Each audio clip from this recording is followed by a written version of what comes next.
Welcome to our basketballnews.com watch party for Game 4 between the Phoenix Suns and the LA Clippers. We have a very special show tonight because we have plenty of different players that will be joining us throughout the evening. Right now, I am joined by Ethan Fuller, who's one of our great writers at Basketball News. I want to shout you out, Ethan. Before we get started and share our thoughts about this series, I have to say you've done an incredible job at Basketball News as far as not only handling our news desk, but also writing great articles, always being willing to jump on different streams like this. So we appreciate you at Basketball News. I want to make sure that's clear. How you doing? I'm great, and I appreciate that. It's been really fun to have that kind of freedom and be able to try so many different things. Obviously excited for the playoff game tonight. Yeah, thank you. I appreciate it. It's good to be on.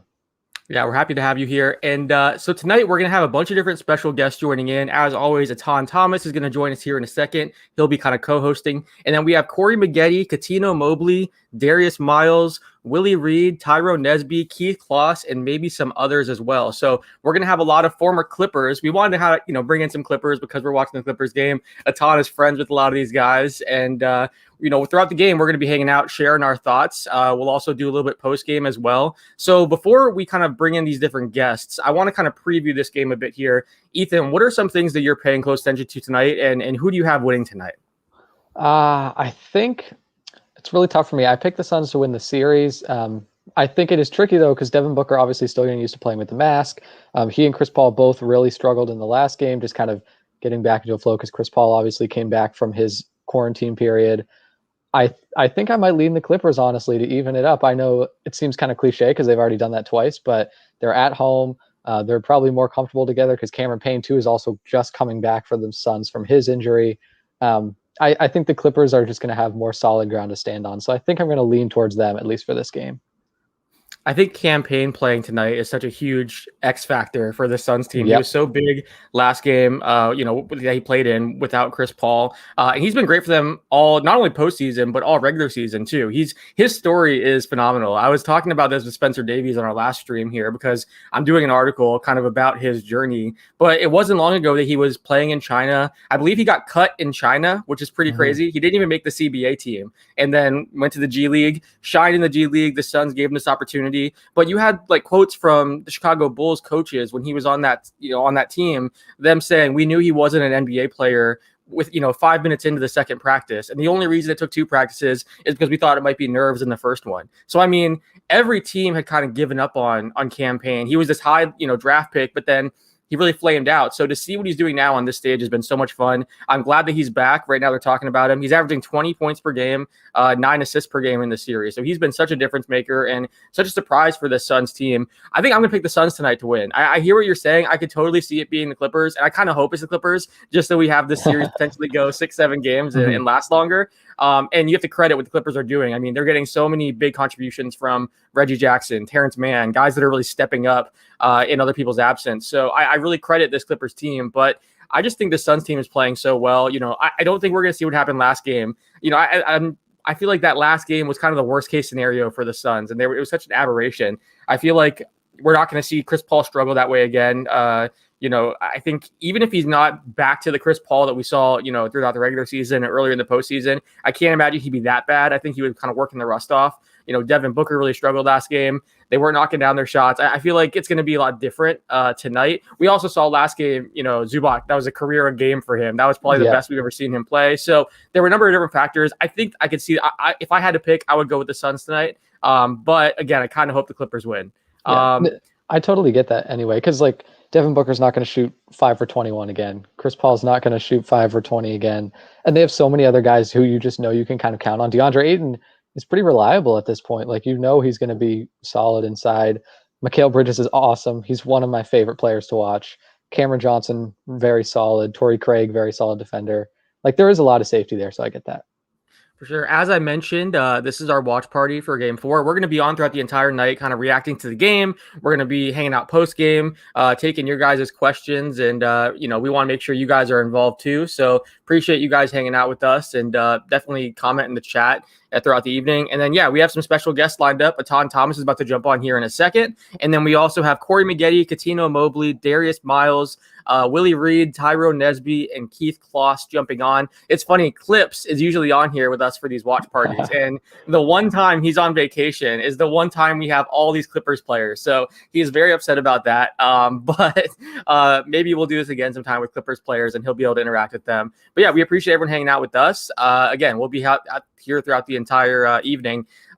Ethan, what have been your thoughts on this postseason as a whole? Because I know initially there was a lot of talk about, oh, there's no LeBron, there's no Steph Curry, the Lakers are out, and that was kind of the big reaction early on. But I've been so impressed, and I think it's been an opportunity to see some of these young stars and some of these teams that haven't gotten the same attention. You know, the Hawks in the first half of the season had so few nationally televised games. The Memphis Grizzlies, I think it was a lot of people's first time, a lot of fans' first time really watching this team. On this stage especially. What are your thoughts on just what we've seen this postseason as a whole and the quality of basketball we've seen? I have loved it, and I can't even remember, and maybe I have short-term memory loss or something, the last dud game there was. I feel like every single game, even some of the ones that have gotten away, obviously Bucks Hawks. I'm gonna say last night was a bit rough, Bucks Hawks. Okay, but skip over that. I mean, it was like game 7 after game 7 after game 7, phenomenal game 1s and 2s opening. It's just been a fantastic competitive basketball the whole way. What I've loved is not only like you're getting to see the young stars, but some of the most memorable games are kind of breakout games out of nowhere. Like the Cameron Payne game is one that people are going to remember, even though you wouldn't really consider him a star, at least yet. And like the Terrence Mann game was just such an iconic game, especially for the Clippers fan base, even though he's not a franchise player for them. It's just been so fun to see different names pop up and see people get attached to them. Honestly, it's just been amazing. So as of right now, who is your pick to win it all? If you had to, I know you said you have the Suns winning the series. Who do you have coming out of the East, and who's your pick to win it all? Not to put you on the spot. So not to brag too much, when I like tweet out my picks every round. I've done pretty well so far. The only series I've gotten wrong are the 2 series the Hawks have won. So I'm starting to learn, like, don't pick against the Hawks. But that being said, I think I still will. I'm probably going to go Bucks and Suns in the finals, and I think I would pick the Suns. I mean, they're just such a well-built team. They don't need to rely on a single player. Even though there are guys like Booker is going to carry the scoring load, Chris Paul has obviously such an important role as a leader, facilitator, defender. They spread the ball around so much. Everyone has their kind of different roles that they excel at. I think they're just such a great team. Monty Williams obviously gets them highly motivated, gets them playing together. I don't see a way that they can lose at this point. They're so great. And still, credit to the Clippers for fighting through, credit to the Bucks. I do think the Bucks are a really, really good team and a tough matchup for a lot of the remaining teams, but I'm basically all in on the Suns at this point. Yeah, it's funny. So we did an article at basketballnews.com. It's up right now. Chris Sheridan asked our staff members to pick our finals MVP, and then he went and actually placed a $10 wager for each of us. So I went with Devin Booker because I was looking at it. I'm like, okay, it's down to either Giannis or Booker for me. And I was like, I think the Suns are going to win it all. So I went with Booker. But I agree with you. I've been so impressed with the Suns team. I did not think, and I'll be honest, I've been wrong about this team throughout the year. I thought they'd be a pretty high seed, but I didn't think come playoff time they'd actually be able to, contend the way they are right now and compete for a championship. So I'm not sure many people did.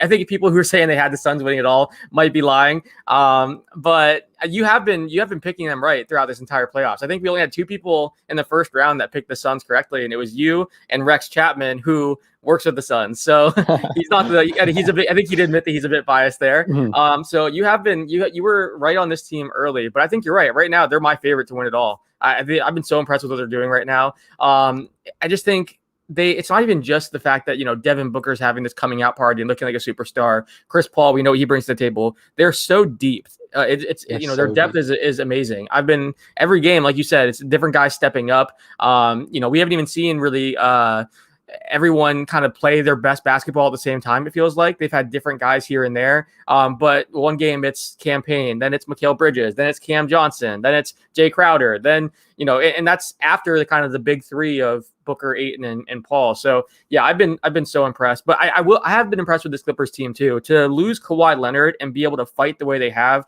advance to this series, to be able to win that last game. What have been your thoughts of this Clippers team without Kawhi?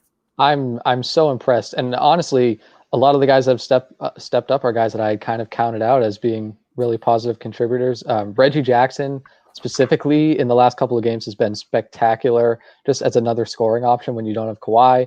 Patrick Beverley has hounded Devin Booker, and obviously I know they've gotten into a lot of scuffles too, but he's been a really, really good defender.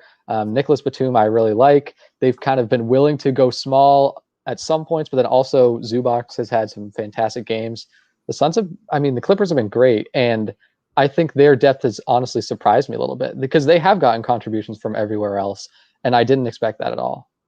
Yeah, it's showing. I mean, the teams that have succeeded this postseason are the teams that are kind of the deepest, especially in a year like this where we've seen so many injuries and guys are exhausted because of the condensed schedule, shortened offseason. The teams that have that kind of depth and then teams that have the versatility are the teams that are really shining. I think Iman wrote a fantastic article for us at Basketball News, and it kind of broke down some of the misconceptions about, why certain teams are thriving. And it's not because, Rudy Gobert is a scrub now, like some people are saying, or Porzingis isn't good. It's like, no, this is matchup driven. This is based on, certain teams are more versatile and just bad matchups for other squads. And I think she did a really good job of illustrating that. So we're going to welcome in our guests here in a second. I know Etan is jumping on in a second here. I believe we have Keith Kloss here in the waiting room, so he'll join in shortly here. So what are some adjustments that you want to see from both teams, or what are some storylines that you're paying close attention to tonight, Ethan? Right off the bat, I guess it's just how much more comfortable is Booker with the mask, with the way he's able to play. What is the balance between getting campaign back and then Chris Paul also getting better? Like, how much are they going to go with a hotter hand? Obviously, Chris Paul's going to play a lot, and he should because he's a star. But if campaign gets going, are you going to go to him if you need scoring, or are you going to keep deferring to Paul? That's something I'm at least going to watch. Just in general, for the Suns, it's can you get back to kind of being the consistent, rock solid on both ends team that you've been the entire time. The offense obviously struggled the last game. That is what it is. It's going to happen. You can't have a perfect postseason. But can they kind of shake that off easily? Because, again, that's one of the things that we were all wary about, and what they've surprised us at is that this isn't an experienced playoff team. Other than Chris Paul and Jay Crowder, a lot of these guys are in the playoffs for the first time. This is a big test for them as they got knocked against the Clippers in the last game. Can they bounce back well? And at least, even if you don't win this game because it's a road game, can you make it close and get some positive momentum going back home?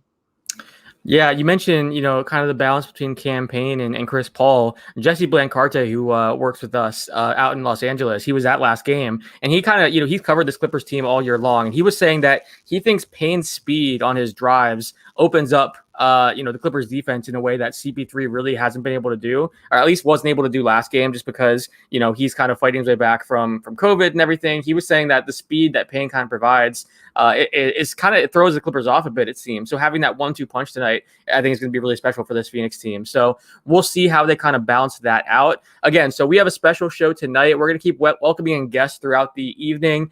Corey Maggette, Cuttino Mobley, Keith Kloss, Darius Miles, Etan Thomas, Willie Reed, and Tyro Nesby will be joining the show. I believe our first guest is here right now. Keith is in the building. How's it going, Keith? Another day in paradise, fellas. How about yourself? Good. So we were just talking about this game. Etan Thomas and everyone's going to be jumping on here in a second. We're kind of previewing it before the game starts. What are some things that you're looking for tonight? And, which team do you think who's your favorite in this series? My favorite, of course, is the LA Clippers. And what I'm looking for out of them is consistency. Terrence Mann has done a great job with them during the postseason, especially with this series. He's been picking it up every single game. And that's a great thing to see. Much needed energy. Like to see more consistency out of Morris. Hopefully a better shooting night for Paul George. But yeah, overall consistency.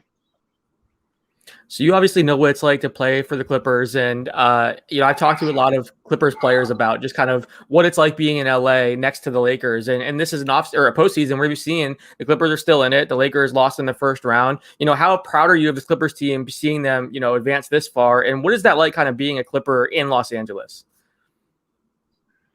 First of all, congratulations to the organization. For the first time in 50 years, making it this far. That's a great accomplishment for them. Very happy for this group of guys. Hard work, and well deserved. What was the second part of your question?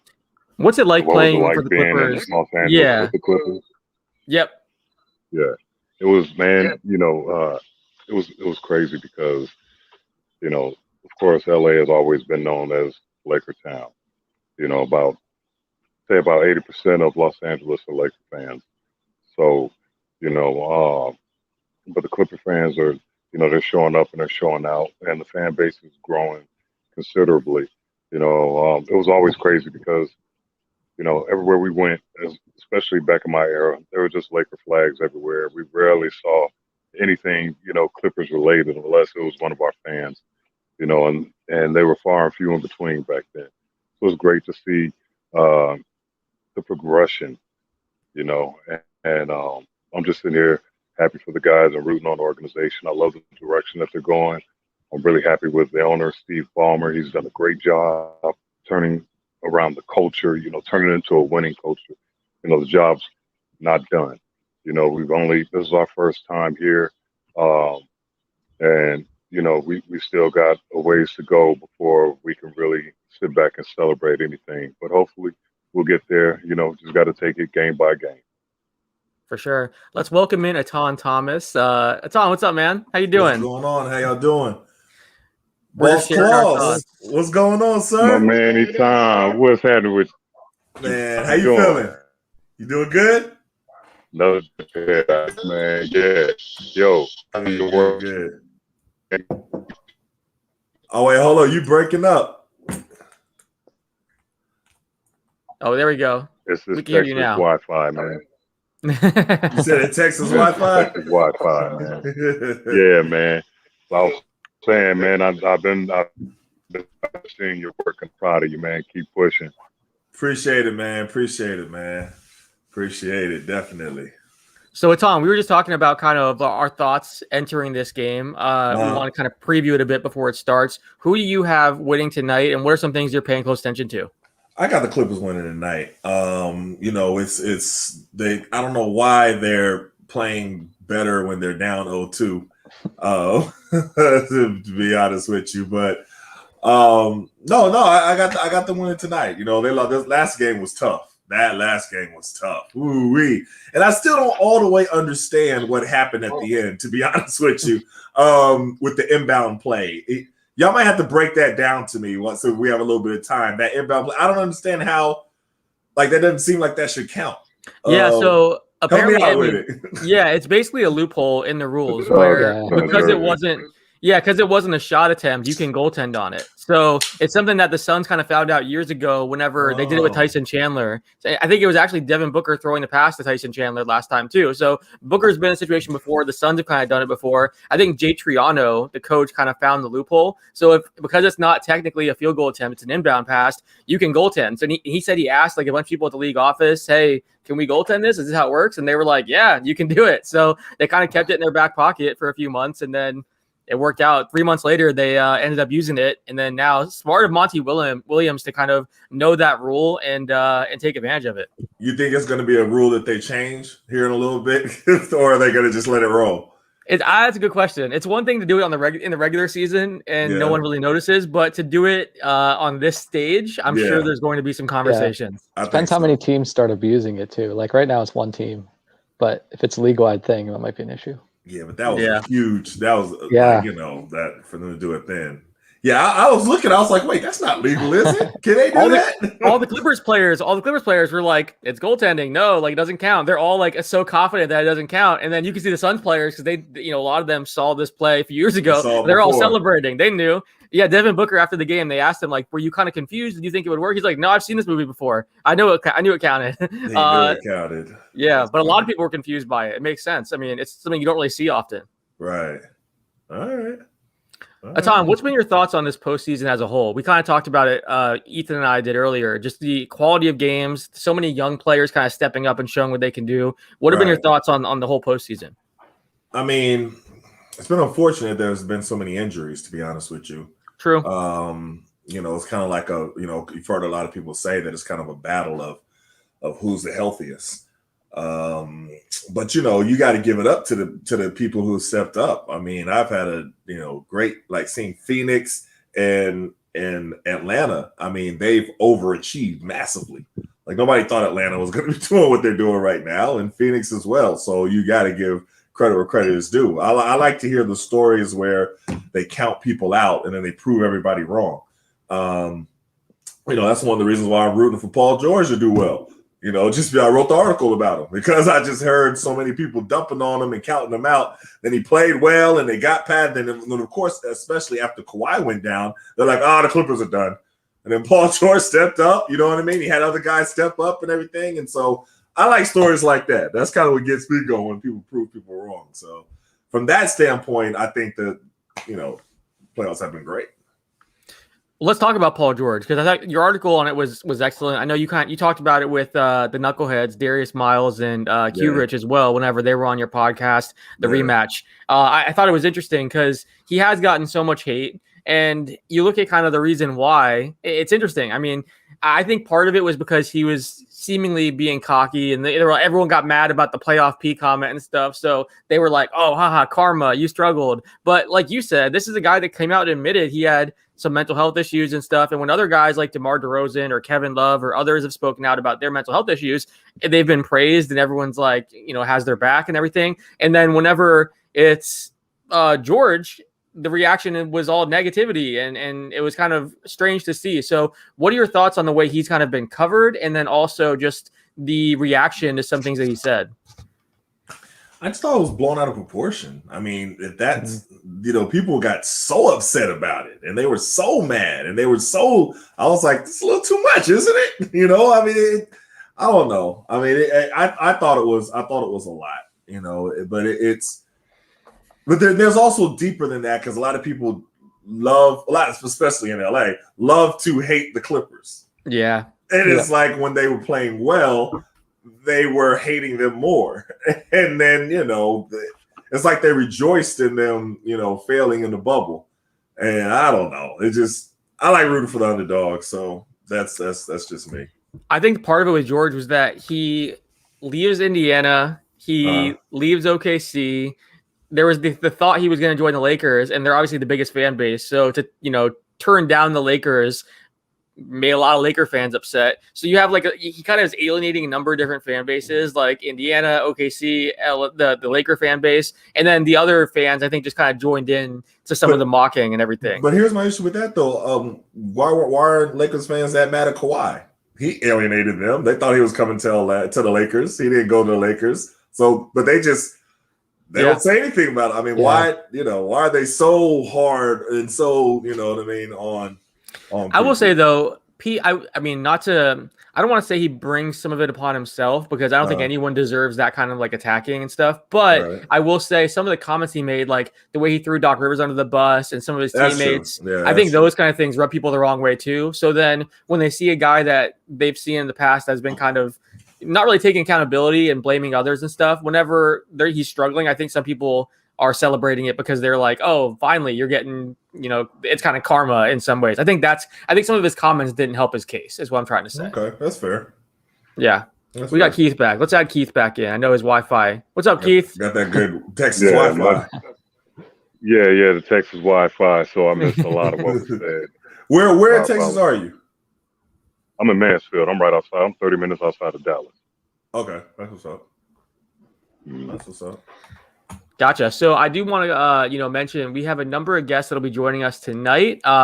We already have Etan and Keith here. We also have Cuttino Mobley, Corey Maggette, Darius Miles, Willie Reed, and Tyrone Nesby. I saw Nesby joined in a second ago, but then it cut out. Yeah, so he texted me. He has to work on his hookup. He told me he's trying to. Gotcha. Yeah, and do something. We were going to have Caron Butler, but he's going to be jumping on next game. So he'll be with us next week. But we appreciate everyone hanging out. Post your comments and questions in the chat. So this game started so far. It's always so tough to pay attention to the game when we're doing these watch parties, but it's 5-2. Phoenix is up. Etan, what are some other storylines or things that you want to focus on as far as this game, or things that you're paying attention to? I mean, there's a lot. It's seeing who came back. Let me see if I can get this, because I'm still. I want to get caught up to you, so we're not always on the different. So give me. Let me try to put this on real quick and get on the same page that you're on. So where do you have? What do you have right I'm now? at 10-20 in the first quarter, 5-2. Okay. Now it's 5 or no 7-2. Sorry. Okay. Let me see. Yeah. Okay. There we go. Okay. Cool. 7-2.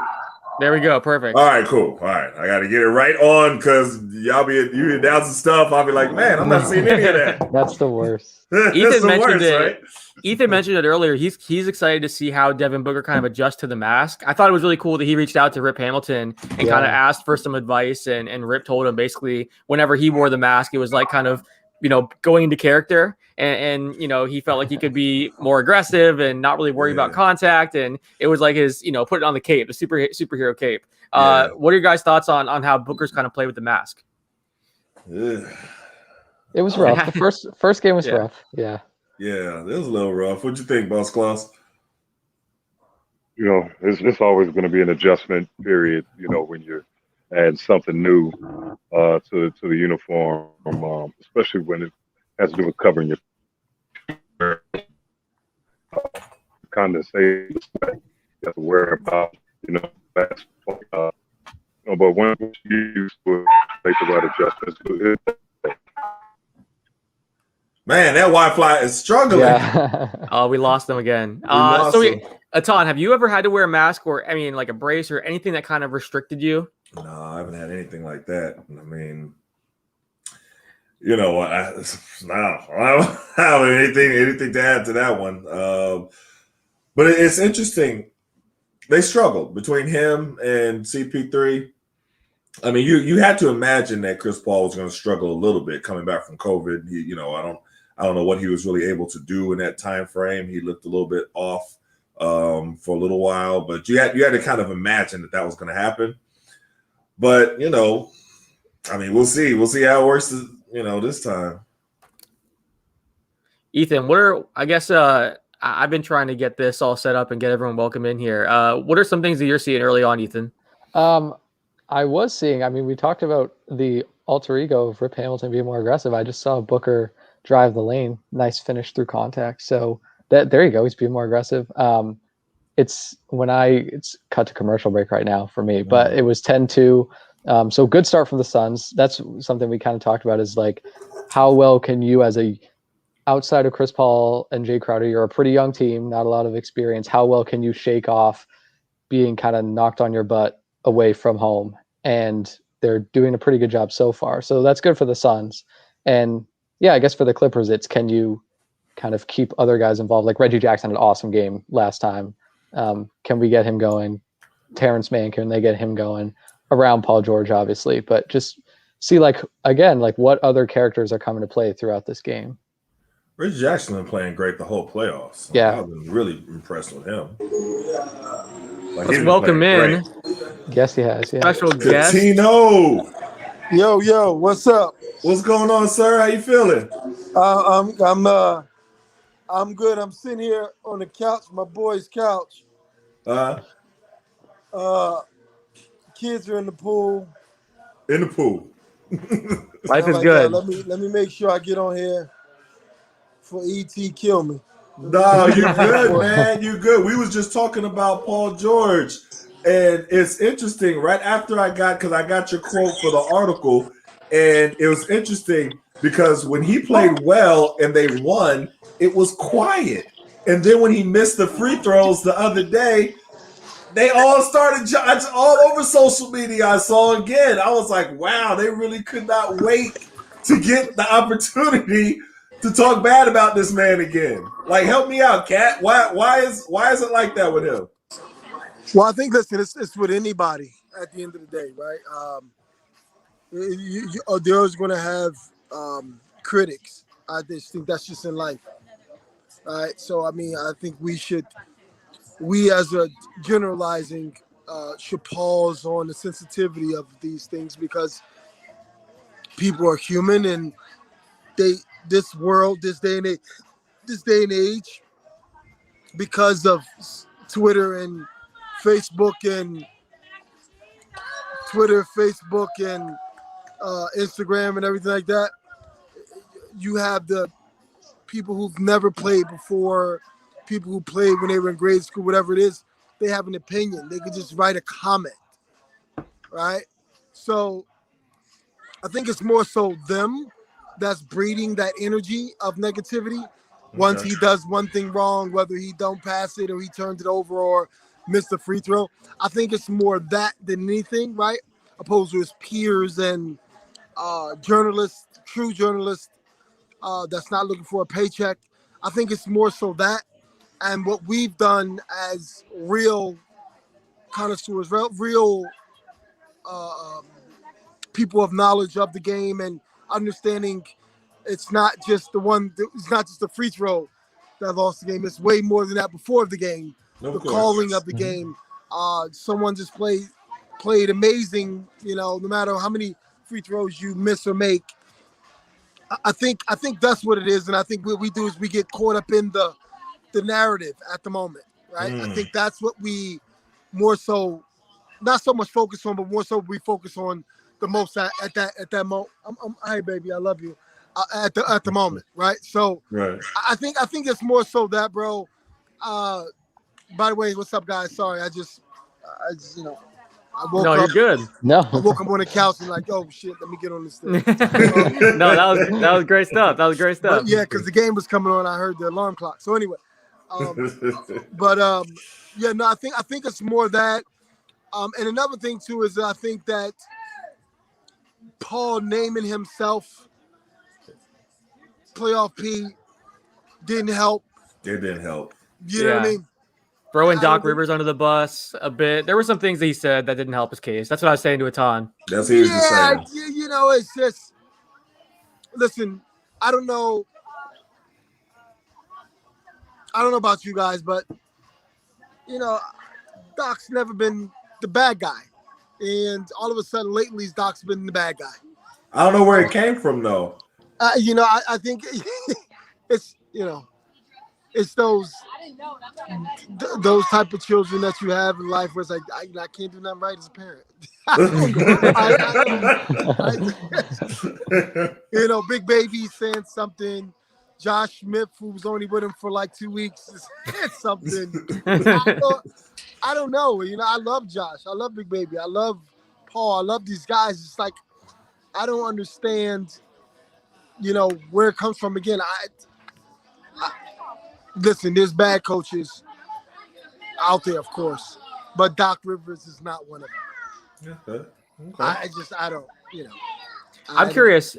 One thing that Kenya Martin talked about this on his podcast. He was saying that, whenever everyone, whether it's Ben Simmons or Giannis or now it's Paul George, when everyone's kind of criticizing you about something, it's really hard to kind of be resilient and step up and have that monster game. So we've seen Paul George kind of do it recently. We saw Giannis, missing the free throws and kind of getting a lot of hate and then rising up and helping his team advance last round. Ben Simmons wasn't really able to do it. Can you guys kind of speak to what it's like having that kind of criticism and rising to the occasion in that moment? Ooh. Yeah, it's tough. Yeah, I mean but that's what it's all about. When you have I like the way that Trae Young kind of embraces being the villain. Yeah, and it's like he thrives on it, and it gets him going even more. You know what I mean? And he's out there doing like this every time he hit a three. And I mean, the way he tore up my Knicks, I was like, oh my gosh! But it's just putting on the show. The bow was amazing. But way before that, he was literally putting on a show, and the Garden is brutal. Anybody, that knows the Garden, it's the toughest place to play in. You know what I mean? As far as fans. He feeds on it. I mean, so some people step up to it like that, and they shut the crowd up. And they shut all the haters up. And they shut can't nobody say nothing bad about him after, and those are special cases. I've been so proud of how Trae Young's been playing. I thought it's just been amazing. Yeah, that's a good point. Listen, I come from Philadelphia. Okay, so when you beating and throwing shit at Santa Claus, like I know. Ben Simmons, anybody else in life, it doesn't matter. I just think, I love like ET says. I love how Trey embraces being that villain when they're on the road. Because myself and E will tell you this, myself and Steve Francis, we weren't the most liked when we're going on the road, especially when we like start dancing on you and we win the game and dunking and crossing over.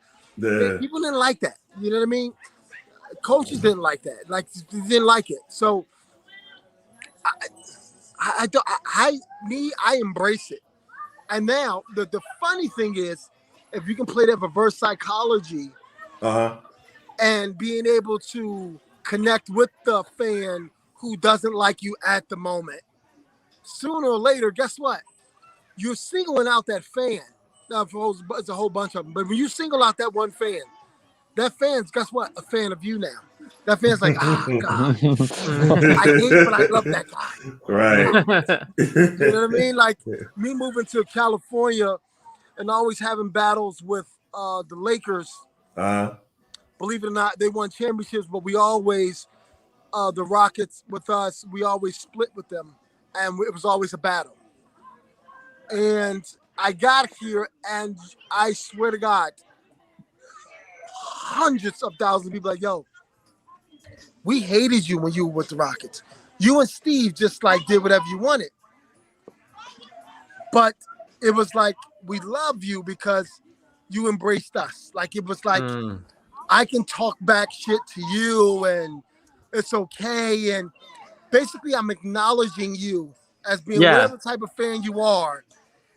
And now that fan has an identity like, yo, Cat was, and they have a cool story. Like, They have a great story for friends too. Like, you won't believe what happened. I was at a game and Cat started talking to me.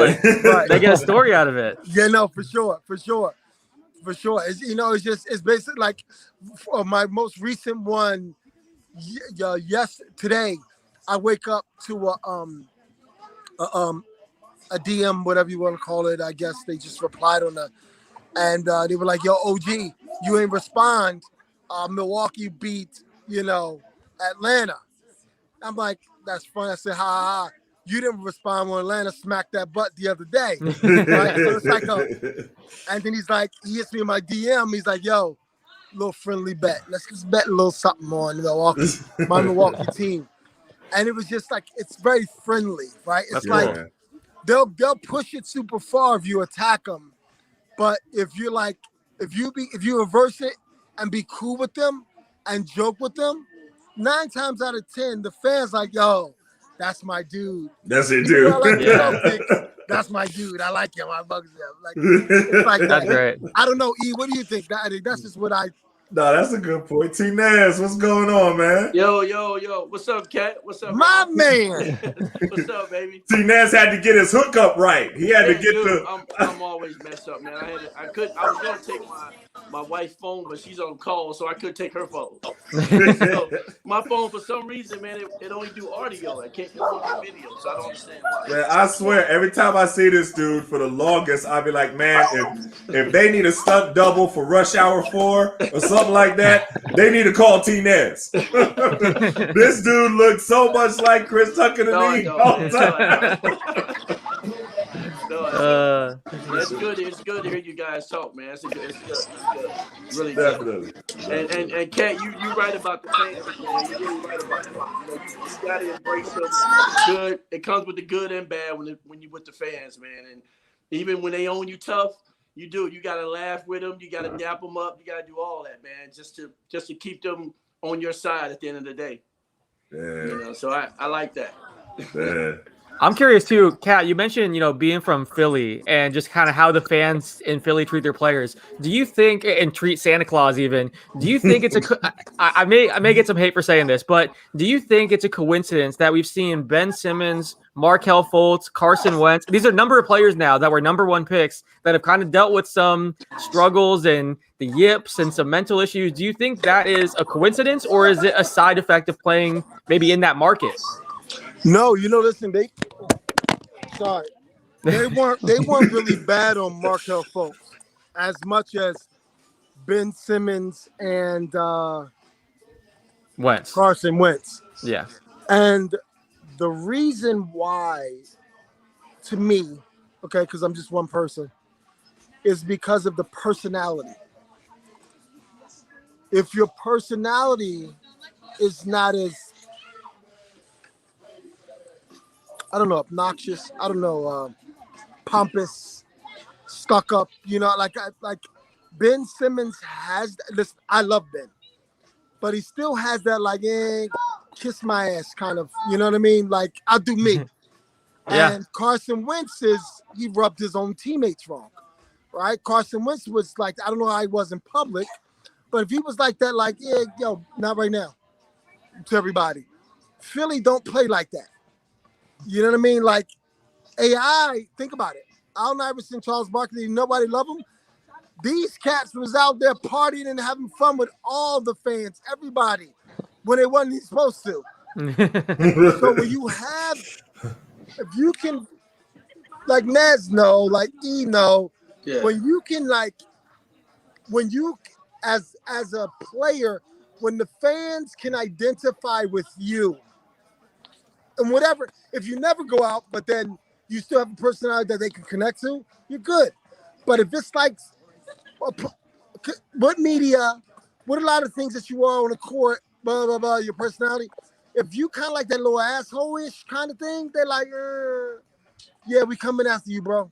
Yeah. But come on, Philly be booing people. I remember when Donovan McNabb got drafted there, they was booing him already, and I was like, well, why they booing D-Nab? But then it's like you have to win them over, and once you win them over, they with you. You know what I mean? But it's like at first, it's almost like you got to prove yourself. It's just, Philly's just a different culture. No, for sure, you got to prove yourself, and that's how I grew up, right? Like, I didn't take it personal, right? I've been to draft and I play and I train and I do all these things and I've win on this. I went to 18 different workouts and you got to prove yourself. You just got to prove yourself. That's super. I don't know why people come with this entitlement of like, oh, because I had one really good game, you're supposed to love me, or oh, because I cooked dinner, you're supposed to do this. Oh, because I did, you're supposed to do this. Like, I don't. What's up, Papa? I don't. It's like you have to prove yourself, and anybody, of all of us, we should expect that of an individual because you're coming into my space, right? So for Philly fans, this is mine. Sixers is theirs. It's not no one else's. So when you come in there, I'm not just gonna be like, no, dog, like run around a little bit. Give me a couple laps. You show me something, huh? Boss Kloss, you back. How that Wi-Fi looking? Man, look, I had to move it to the middle of the street, fellas. Get right. Oh, Daddy, I see you, man. T-Nez. What up, man? man? Yeah. What's happening, fellas? We got the Clippers. Yo, you in LA, tonight. No, I'm in Texas. Are you in Texas? Yeah, I'm out here by Dallas. I was asking, first of all, Kat, who's DJing your party right now? Because there's some great music coming through. Yeah, I heard Biggie. I heard Snoop. I heard. Yeah, it's silly. It's silly over here. You got the good food and everything. I love it. Can you guys, I talked to, Kloss was mentioning this, but what's your guys' experience playing with the Clippers? Can you kind of break down what it was like being a Clipper? And I mean, how great it is to see them advance this deep, especially in a year where the Lakers were eliminated. I know a lot of Clippers fans are enjoying that.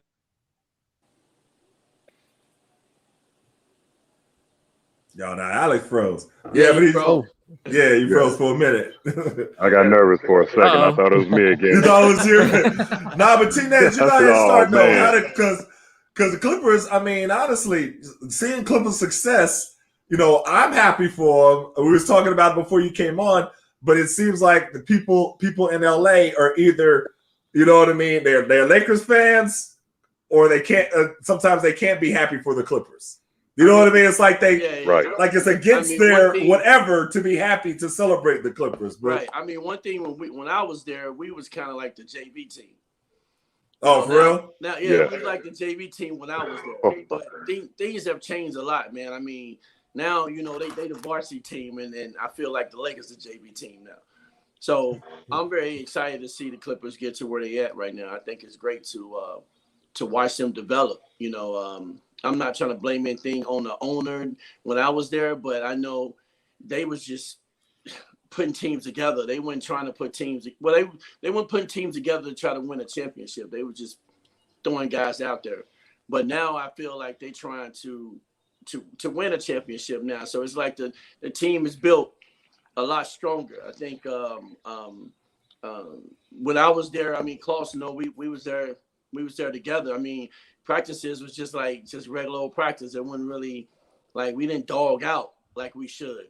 I had to dog out against Lamont Mary because I wanted to get his spot. So I was dogging out against him because I'm Illinois boy. You got to go hard. It's our fans is just like Philly fans. They serious in Illinois. So I just had that fire. But I can tell you, it's kind of night and day right now. It's like you can't even compare the way the Clippers are playing now than when we played. It was just a whole different ball game. Like I say, I think they paying more now. They didn't really pay a lot when we had our guys there, but they're paying more. They're getting guys in there, and so I'm excited. Even though the Clippers are doing their thing, I still think Phoenix is going to win it all. So hate to say that, but that's just my bet on it. So I gotta ask y'all because I might save it for later when some of the other guys come on too though. But I asked Darius Miles and Q Richardson about Donald Sterling and the atmosphere. I'm gonna ask that question. You know what I mean? Y'all know me. I'm gonna ask that. It's on, of course. Don't ask me. Right? No, but I want to know what type of cat was he? Like how did he treat y'all? Like was he really the slumlord that everybody thinks he is? You know what I mean? Like I'm gonna talk to me. I'm gonna let Keith talk because I already know what he's about to say. I already know what he's gonna say. What if he was just like, oh, he was the best. Look, I loved him. You know what I mean? then I'll be going against my nature and I'll be lying to you. It was a terrible experience playing for Donald Sterling, to be honest, because he didn't give a damn about us as players. He wasn't trying to introduce a winning culture until really Cuttino and those guys got there. Right. That's when things started to turn around a bit. Nothing before that, and he didn't care about us as players. It was just, honestly, it was just a tax write-off for him, and we were something sweet for him to look at in the locker room after the game. Plain and simple. Wow. Plain and simple.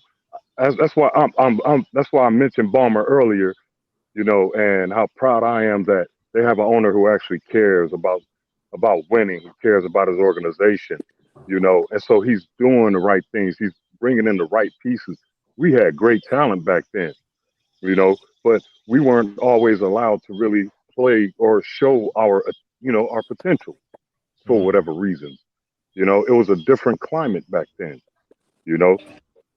and but I'm happy for them today for what they're doing, for what they're able to accomplish. Because like I said, 50 years is a long time, but the job still isn't done. We got to get through this series right here and, to even start talking about celebrating making it to our first, ever finals. So the guys, the guys that are playing today, the guys who came in around 2002, 2003, they really got a chance to start changing the narrative for LA Clippers basketball. We tried. Unfortunately, we were up against different odds.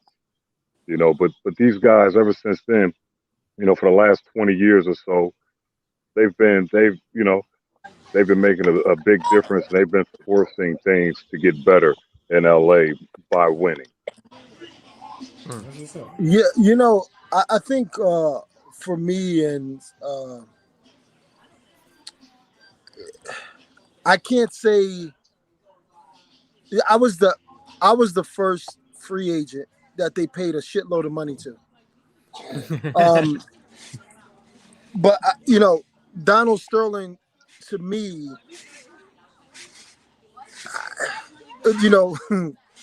Kloss said something about you're gonna be politically correct. No, listen.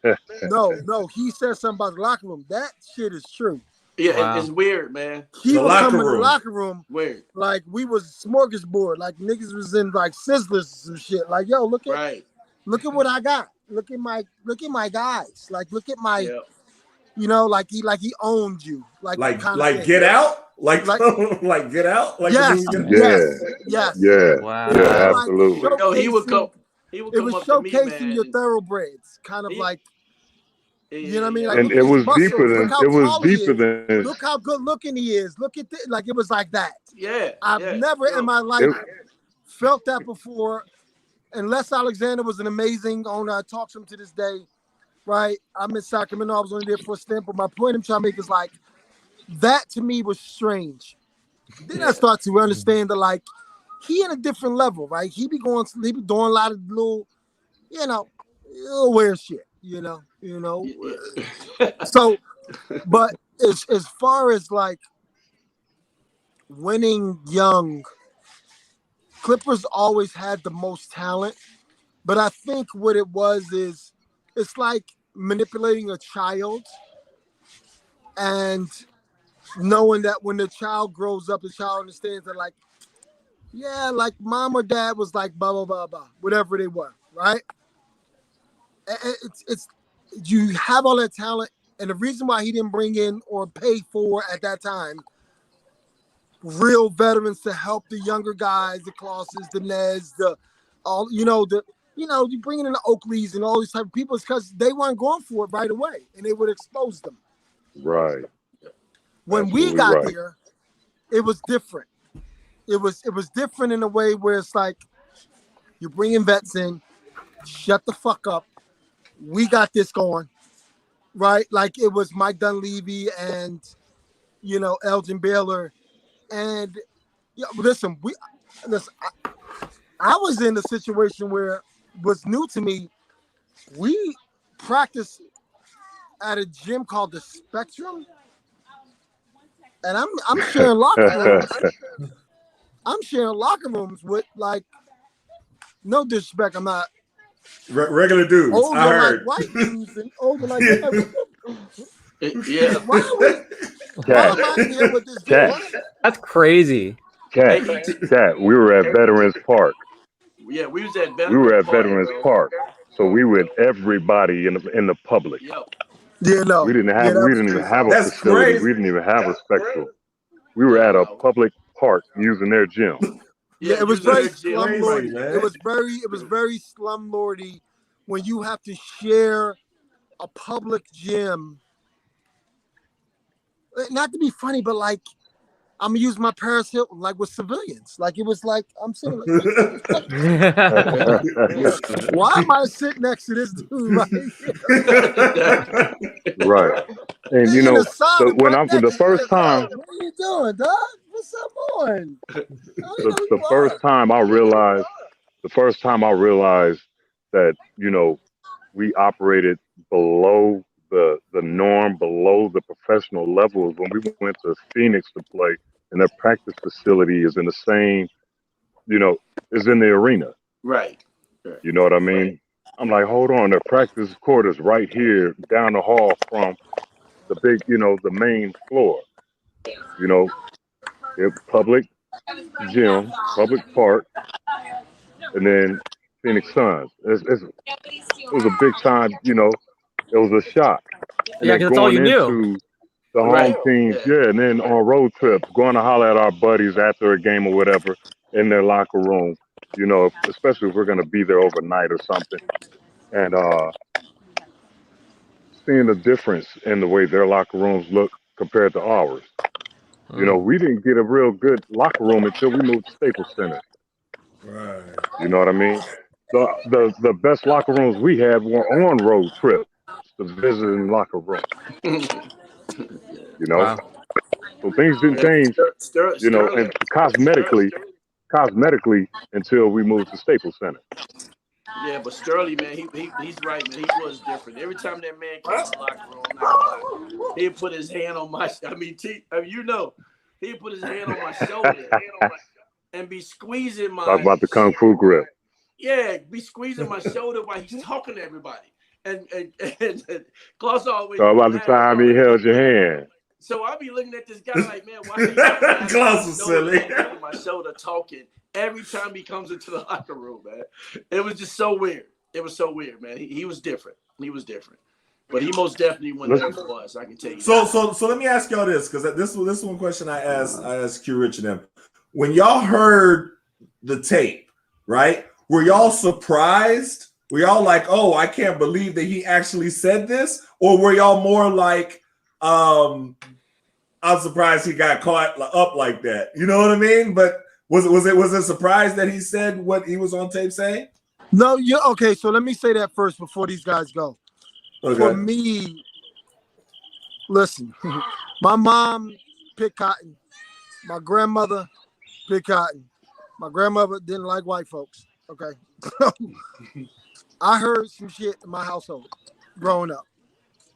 People say shit in their household in their own comfort. And whether they fully feel it or they just voicing it. I've said a million times, my kid, well, not my oldest, but my 2 kids are half Italian. I be like, yo, white folks crazy. Yo, white boys be going. I be saying certain shit. I love people, but it's just like, for me, when I heard it, I'm like, I mean, he's 70 something. He white. Yeah, of course, I'm gonna be jealous of my girl talking. Like if I'm him, to me, it's like if you don't say something like that inside your own home, good for you. If you do, oh yeah, well that's how I grew up. You know what I mean? Like I gotta like convince she passed away when I was way younger. My grandmother or family is like, yo, that's you can't do that. That's this. That's the blah blah.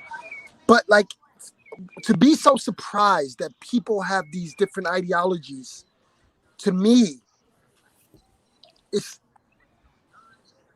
I don't know. It's just like it's naive, right? Like it's just what else would you think being a slumlord? What else would you think being like the owner what else would you think? So when you hear it, to me, I mean, oh yeah, well, yeah, I can see that. Yeah, that's them. Yeah, you know, that's what they do. But again, it's not who we are. But again, if that's how he feels as a person, that's his misery, and it shows, right? You deteriorating, your wife leaving you, all this shit going on in your life that we knew nothing about, that always happened, no matter how fun you think your life was, Sorry, can you guys see me? Nah, you cut out. Nah. Yeah, The video cut out. Uh-oh. You in Texas too, man? We got. You say you're in Texas too. D Miles, what's going on, man? what up, boy? How you feeling, What up, man? you guys? What's going on, up, man? D? What's happening, young How y'all fella? boys doing, man? Hope families and Man, all that stuff good. What up, D? Man, everybody good, man. Everybody good. We sitting here talking about Donald What Sterling. up? We're sitting Claw, here. what up, boy? Yeah, D, what's Big up? Claw, what up, man? What's happening with you, Yes, young what up, fella? How man? you What up, doing, man? I'm good, man. I'm good. Been Man. I'm a good. while. Man, chilling. Yes, sir. Man, how you feeling, man? What up?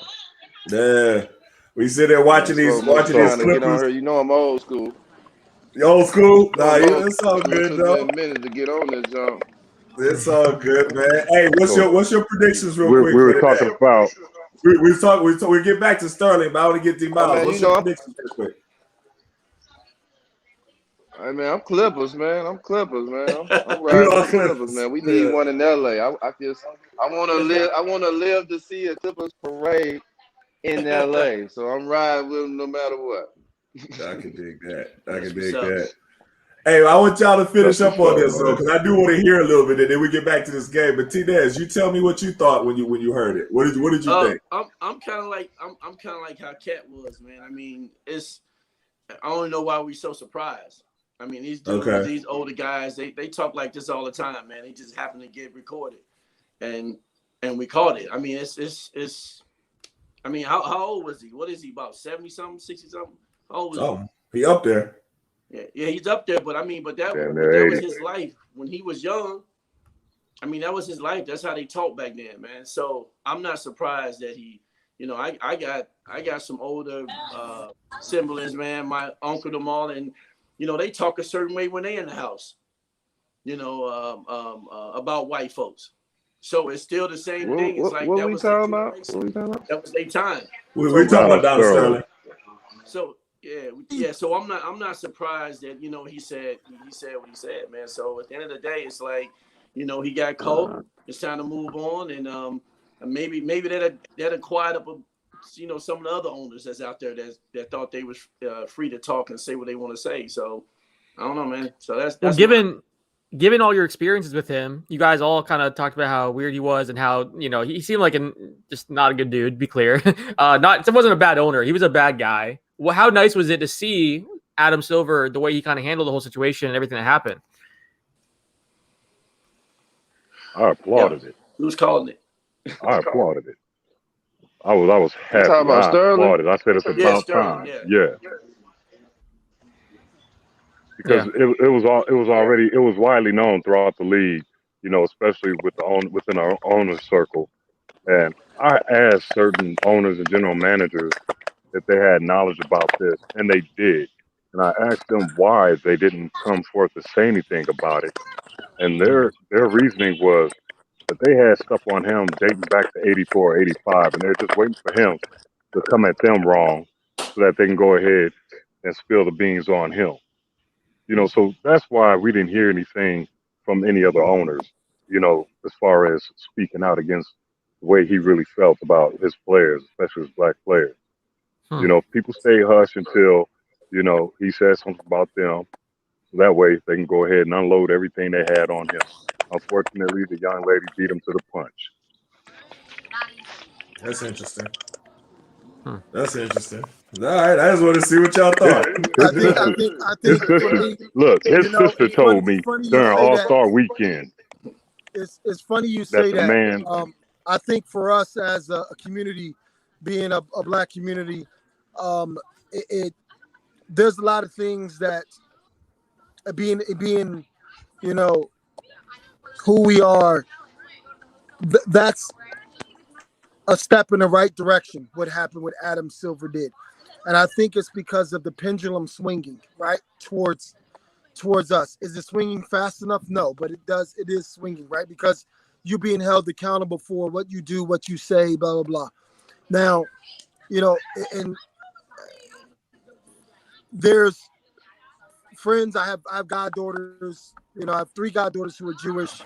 If you say one thing about the Jewish religion or culture, your ass is in trouble. It's super simple, really quick. Right. If you do anything, you're in trouble. Right. So if you do anything, you're in trouble. And for so many years, you can do whatever you want to us. Maybe because our culture, rap-wise, whatever it is, oh, well, they say it, so you can do it. Or they do this to themselves, so you can do it. It's that media, marketing, whatever it is. And I don't think that's fair. But I think what Adam did was a step in the right direction, because now you're held accountable for you're being put on Front Street, right? So should it be more people like that, right? It took forever for, the George Floyd murder to come to fruition, where it's, you get 22.5 years on even what the 0.5 shit is. But, you should get more than that. But I just think when it comes to us, we don't get the same respect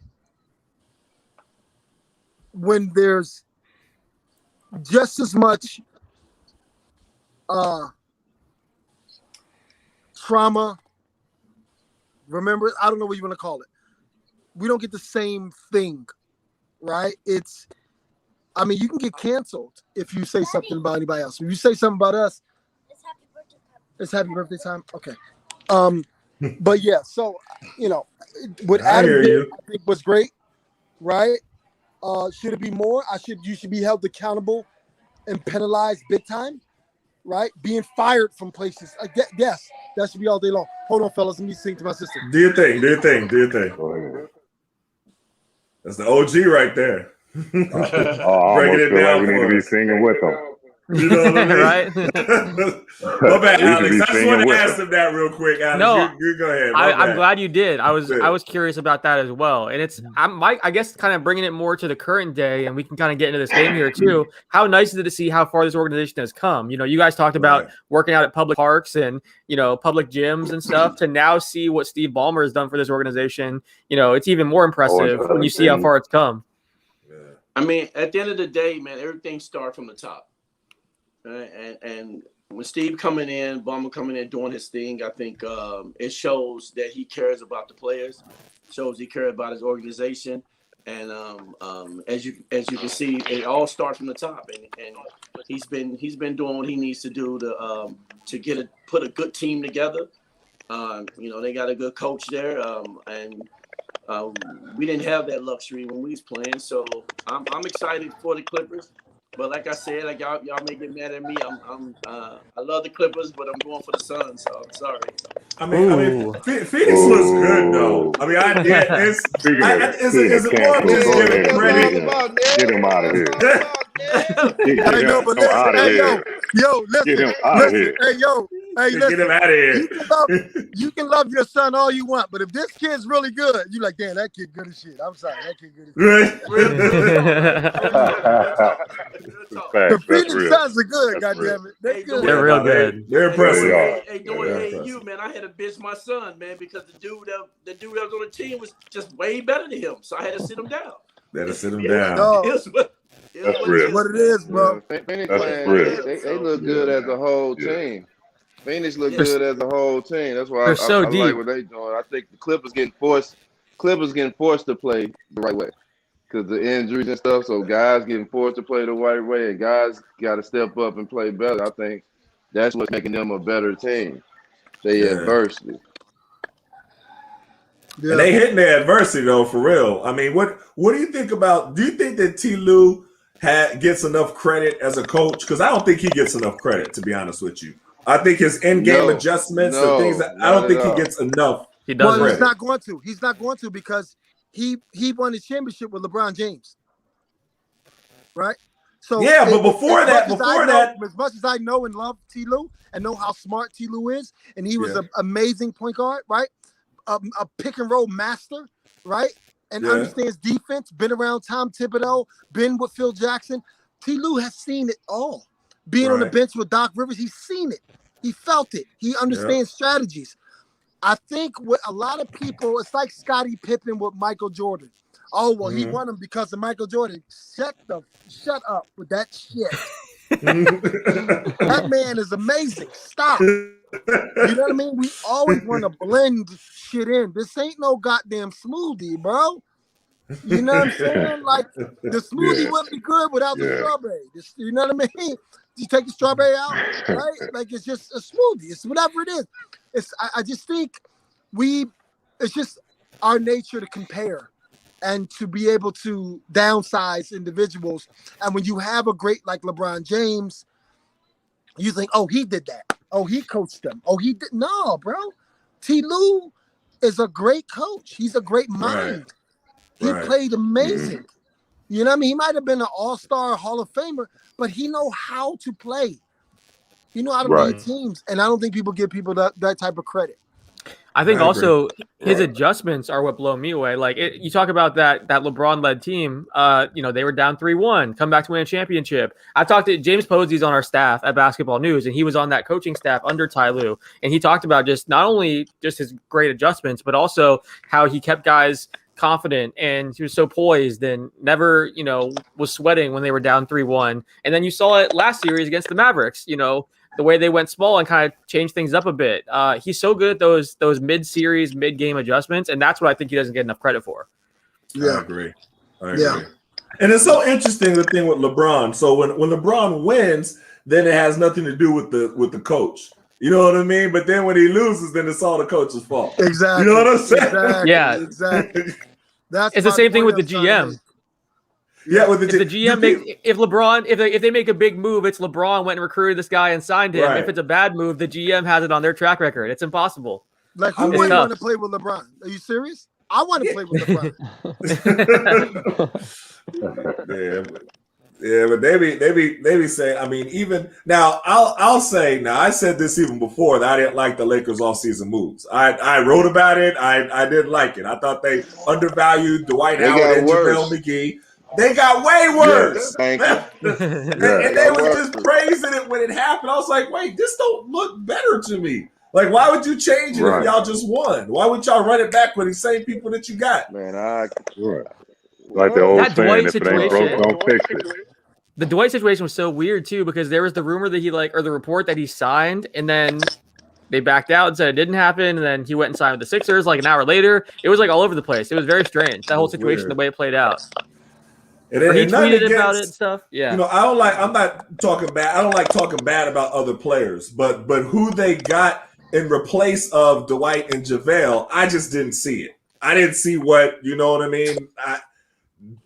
I didn't see it. I didn't understand that at all. Yeah. Well, and it made their. You talking about Marcus All? Yeah. Hey, he was trying to be subtle with it. I was trying because I don't like doing that though. But it was just what he brings is not what they brought. I mean, you look at last year. You know, Dwight. They wouldn't have made it past Denver if it wasn't for Dwight. That is true. They would not have made it past him. He played terrific defense on who was the MVP this year. He didn't play in the first round, and they put him in the second one. Yes. And then he beat up Joker, even though Joker had his little thing, but he still changed the series. You're right. Yeah. Well, and if they still had Dwight and JaVale McGee, then maybe, you know, center wouldn't have been their biggest need. So instead of having to go out there and go after Andre Drummond, they could have maybe signed someone else from the buyout market. And this is a lot of what ifs, obviously. But because they didn't have that guy they could play down low, that could, you know, block shots and catch lobs and rebound, stuff like that, they had to go target Drummond. And that was their big focus. But who knows how their moves look during the buyout market if they kept those guys. I know, Tom, you from the very start, you were bashing it. You were saying that from the very beginning. I was like, what are they doing? I didn't like that they traded Rondo, who I think is one of the best point guards to play, super savvy. I didn't like that you gave up, you know, even though he bothers me at times, but Danny Green, Dwight, JaVale, like these are four components of your team that, gosh, I don't see. That's your pedigree too. Yeah. And y'all won the championship. Y'all just won the championship. Why would you trade half your people? I don't get it. But all right, I will say, I think them three people you named, won championships with other teams too. Yes, with other teams. What up? That's why it's so hard, though, because after you win a championship, like Rondo and Danny Green, they're both free agents. So it's so hard to retain all your players because you have all of a sudden everyone's more attractive after winning that title. So teams want to throw more money at them. Oh, they have championship experience. They can bring leadership. They can help us. So I do think it was a tough money situation. But the Dwight one is a great example of they could have kept him. I think JaVale as well. So there were some of them that you can keep all of them. Dwight went to the finals. JaVale won with Golden State. Danny Green won with two teams. You know, Rondo is one of the most savvy point guards you can ever be around. He understands all the offense and defense ever. Okay, he know the offense from back in 1962 and know how to defend it. Like he's that guy. He's gonna be a coach as soon as he finishes playing. Rondo's gonna be a coach. Yeah, he's that guy. He's like Tony Romo. When Tony Romo is commentating, they about to run this. Yeah, they about to do this. Right. But that's how Rondo is. Yeah. Why would you? And guess what? LeBron played well with him on the floor when Rondo was on the floor. I don't understand. Why would you listen, I like the kid, but I don't like him I don't like Dennis Schroeder with the Lakers. No way, no how. I'm sorry, guys. For me, no, I don't. I can't. With another team, with another team, yes. Not with that team. I can't feel that. I don't see that energy connecting. Well, he had a chance to sign that your second piece? He didn't. So that's a big loss for him. Yeah. So you're saying, Kat, that they regress? $1 million loss. I thought they did. Yeah. I thought they did. I think they definitely regressed. You said it again? Yeah. Real quick, thought, as Kat was saying, that they regressed by going from Rajon Rondo to Dennis Schroeder. Oh, yeah. Yeah, the chat seems to agree as well. Real quick, I do want to name some of the stats here. We've been talking so much about Clippers, Lakers here. I want to mention, give people an update on the stats. So as of right now, it's 44-29. Yeah. Hold on one second. Hold on. Let's see here. Give me 1 second. Okay, so 44-29. DeAndre Ayton has 13 points, 9 rebounds, 2 blocks, 2 assists. He's 5 of 8 from the field. Devin Booker's got 11 points, 5 of 10 from the field. He also has 3 turnovers, no assists. Let's see. Paul George, 3 of 11 from the field, 1 of 7 from 3, 11 points, 5 rebounds. And other than that, it's been pretty balanced. You have Terrence Mann, 4 points. Batum's got 3. Reggie Jackson, 4 points, but 2 of 8 from the field. And then for the Suns, they have a number of guys that are struggling to shoot the ball. Jay Crowder, 1 of 6 from the field, 1 of 4 from 3, and Chris Paul, 1 of 5 from the field, 2 points. But Cam Johnson, Cam Payne both have 5 points each and a number of rebounds and assists. So number of guys struggling to shoot the ball. I'm curious. We kind of saw this last year from Jay Crowder in the Eastern Conference Finals with Miami, where he was shooting the ball really well all season long, and then kind of went cold at points during the Eastern Conference Finals and the NBA Finals. Hopefully, for Phoenix's sake, that's not what's happening here. But what are some of your guys' thoughts on what we've seen so far and some of those stats? I don't think it doesn't really, to me, matter with him because that's not his main focus, right, for them to win. I think his main focus is being that bully defender, which he is. And when you're struggling from the three-point line, you pump fake and you run into somebody like Corey Maggette. I mean, he's the best at it.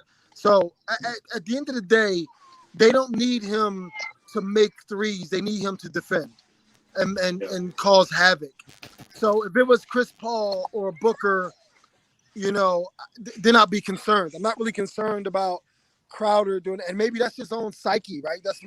That's maybe some psychological block with him trying to figure out, it's getting tighter, because we all, as human beings, right, we subconsciously think certain things and we don't know why we think them. It's just what it is. And I mean, Nick Anderson's of the world where you miss free throws. Before that, you was missing no free throws. And then all of a sudden you have a free throw problem, right? Ben Simmons, you can make, jump shots and threes in the summertime. And then when the season comes, you don't want to take any. I don't think it's a problem with Crowder. I just think, as long as he plays hard defense and create extra possessions and make, the Clippers, whoever he's defending, take tough shots, I think they're fine. It's not Chris Paul. It's not Booker, right? It's not the guys who really are great really good three-point shooters. I don't know. You guys can, It seems to me like Crowder's job is to play defense on the other team's best player. It seems like that's his assignment, to frustrate the other team's best player and knock down shots when you get the opportunity to.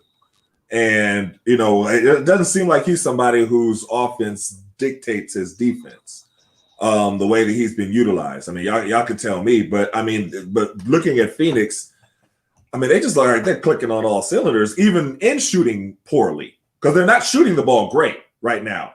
And the Clippers aren't shooting the ball great right now. But you see Phoenix just executing different ways. I don't know. They look good, man. They look good right now. The role players are stepping up and doing what they got to do. And that's what I was saying earlier in the beginning about the Clippers needing to play with more consistency. And right now that's what's hurting them, the inconsistent play. You got Paul who's struggling shooting the ball again, and they're going to need guys to really step up, and knock down some open shots when they get the opportunity to. And who's going to make a stop defensively? Who's going to step up on defense? Patrick Beverley played well last game, I thought, for what he does. I'm talking about defensively. Yeah, he does some antics and stuff like that, but as a whole, defensively, I thought he really did have a quality game last game. And I think I think he's the person who he has to play that role, and he has to play it continuously. But listen, I'd want Patrick Beverley on my team or somebody like him any day of the week. Right. Yeah. But if you're playing against him, you hate him. Exactly. But I would definitely want him on my team. I think last game he was having Devin Booker thinking about his face. Thinking about if he's going to bump into his face, or he's going to think about hitting the jump shot. That's how you was all up in him. I like players like that, too. Yeah, you want Patrick Beverley in your space. team, and nowadays, you don't want Patrick Beverley in the team when we all played.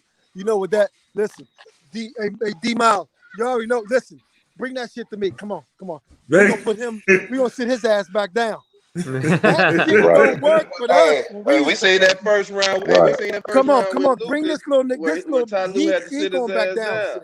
Sit your ass down. All that old, I'm not going to play with you dribbling the ball 90 feet from the basket. I'm going straight to the post, and then you're going to get to sit down. Simple. We're going to get you out the game, kill your whole confidence. That's what's going to happen.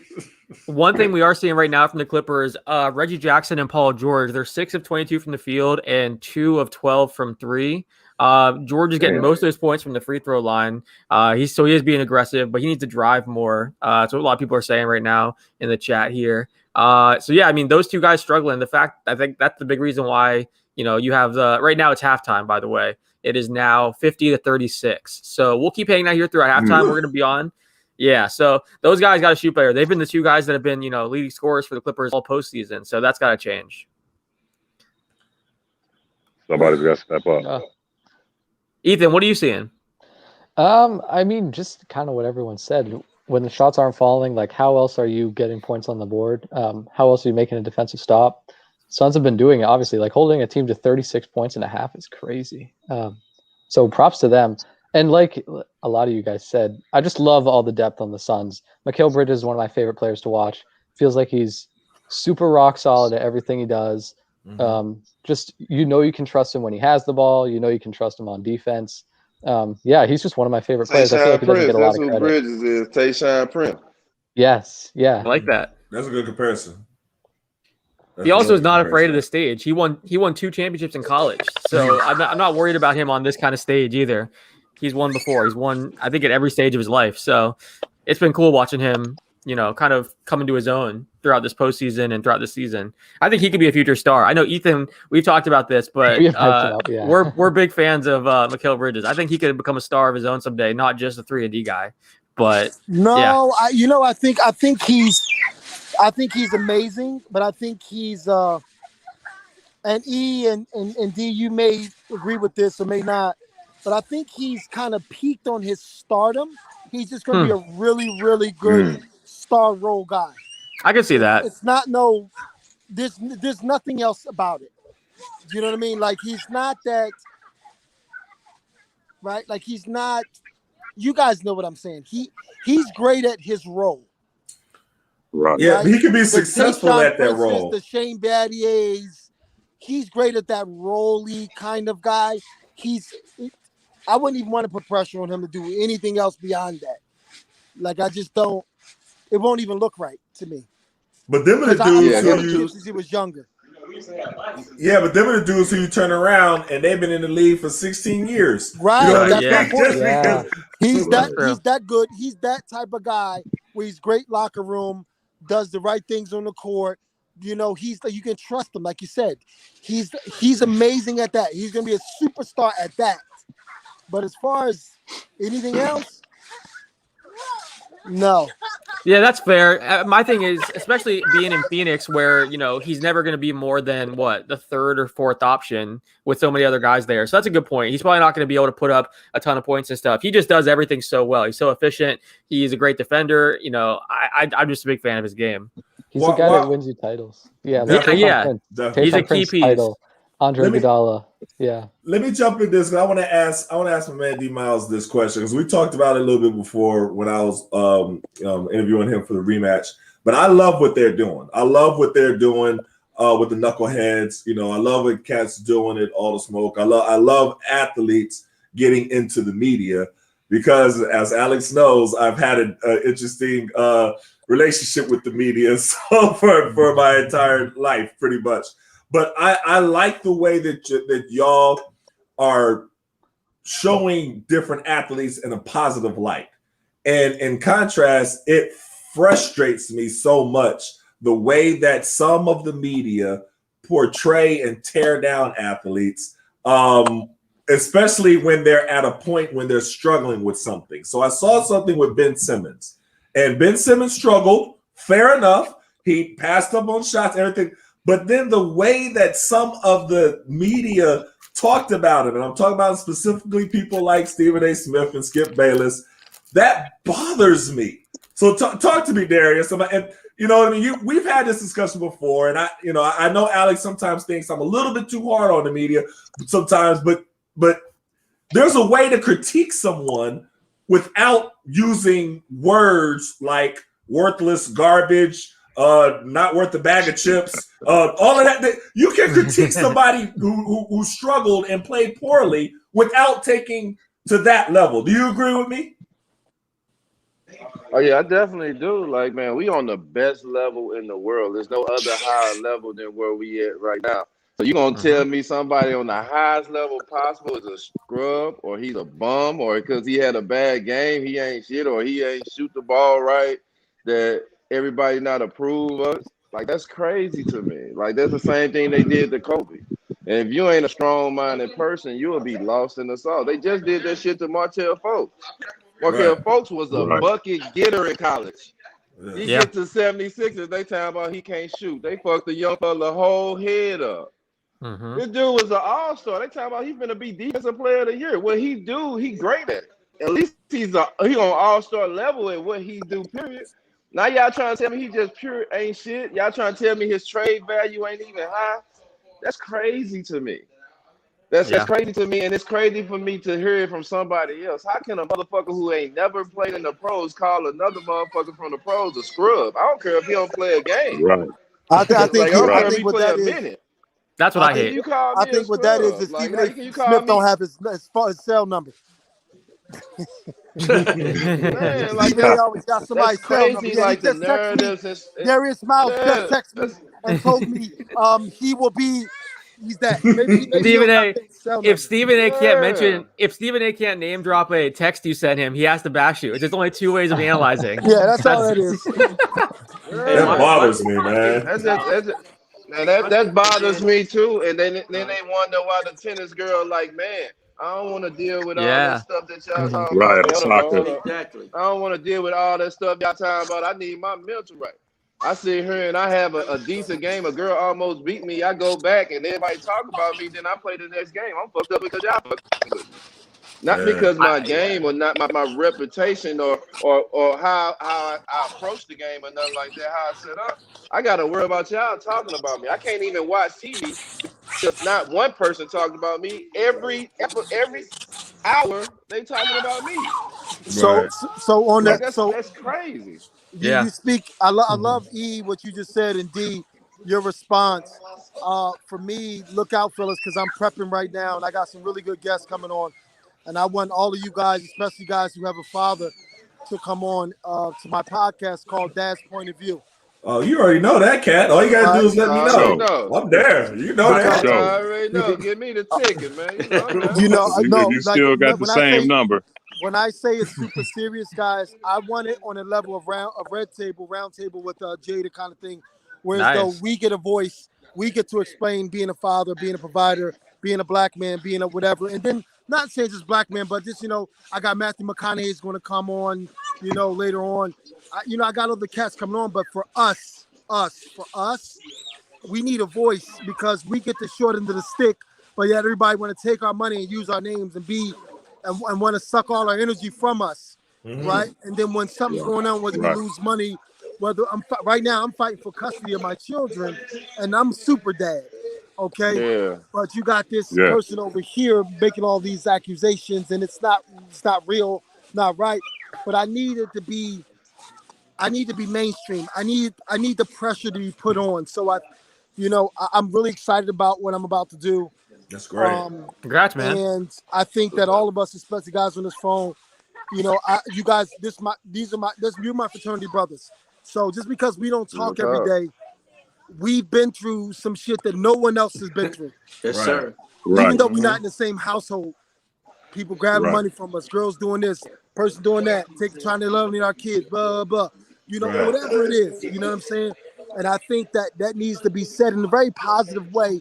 And, you know, we're not downing anyone else, but we're uplifting who we are as individuals. That's what I want to be. That's great. Exactly. That's great. Let me ask y'all this, though. Mine was hidden from me for 5 years, bro, so I get it. Jimmy, you know Jim Jackson? Yeah. You know Jim Jackson? He didn't know his son until he was 16, 17 years old. Wow. I didn't meet my kids until they was like 10, 11, 12. Ain't that crazy? My son was I can't fathom it. I can't fathom it. It's the craziest thing to me. But there's so many. My son was hidden from me. I raised my hand and say, I'm not the best daddy in the world, but I'm trying. I'm out here giving the effort. What up, bro? There's so many question, though. I want to ask y'all this. Let me ask y'all this, though. What Etan was saying. Like, who is that one person in the media? I don't give a fuck if it's Channel 2, Channel 5, ESPN, 5. Who is that one person in the media that be so biased towards us? That one person in the media, when that guy get pulled over or that guy got fucked up or there's something going on with that guy, the first thing he say is, man, he might be having something going on off the court, or he give him the benefit of the doubt. You don't got nobody that gives the benefit of the doubt. That's not how it is. I can tell the person like, man, look, man, he ain't hit that girl. I give the benefit of the doubt, and the evidence come out say that girl can say, oh man, I was wrong. But I don't throw him under the bus right off the rip. So you know what I'm saying? Like, who is that guy? We don't got nobody on TV, nobody on the local station.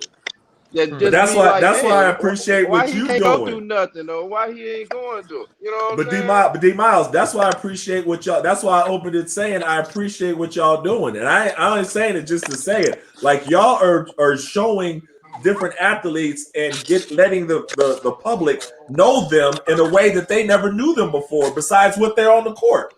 Like, I'm watching y'all interviews. Y'all are doing a great job. I can't wait for Kat to come out with because there are a lot of brothers out there struggling, going through the court system, going through all this stuff, and they need some type of you know what I mean, a boost from other guys that have been there, advice. They need to be able to hear that it's going to be all right.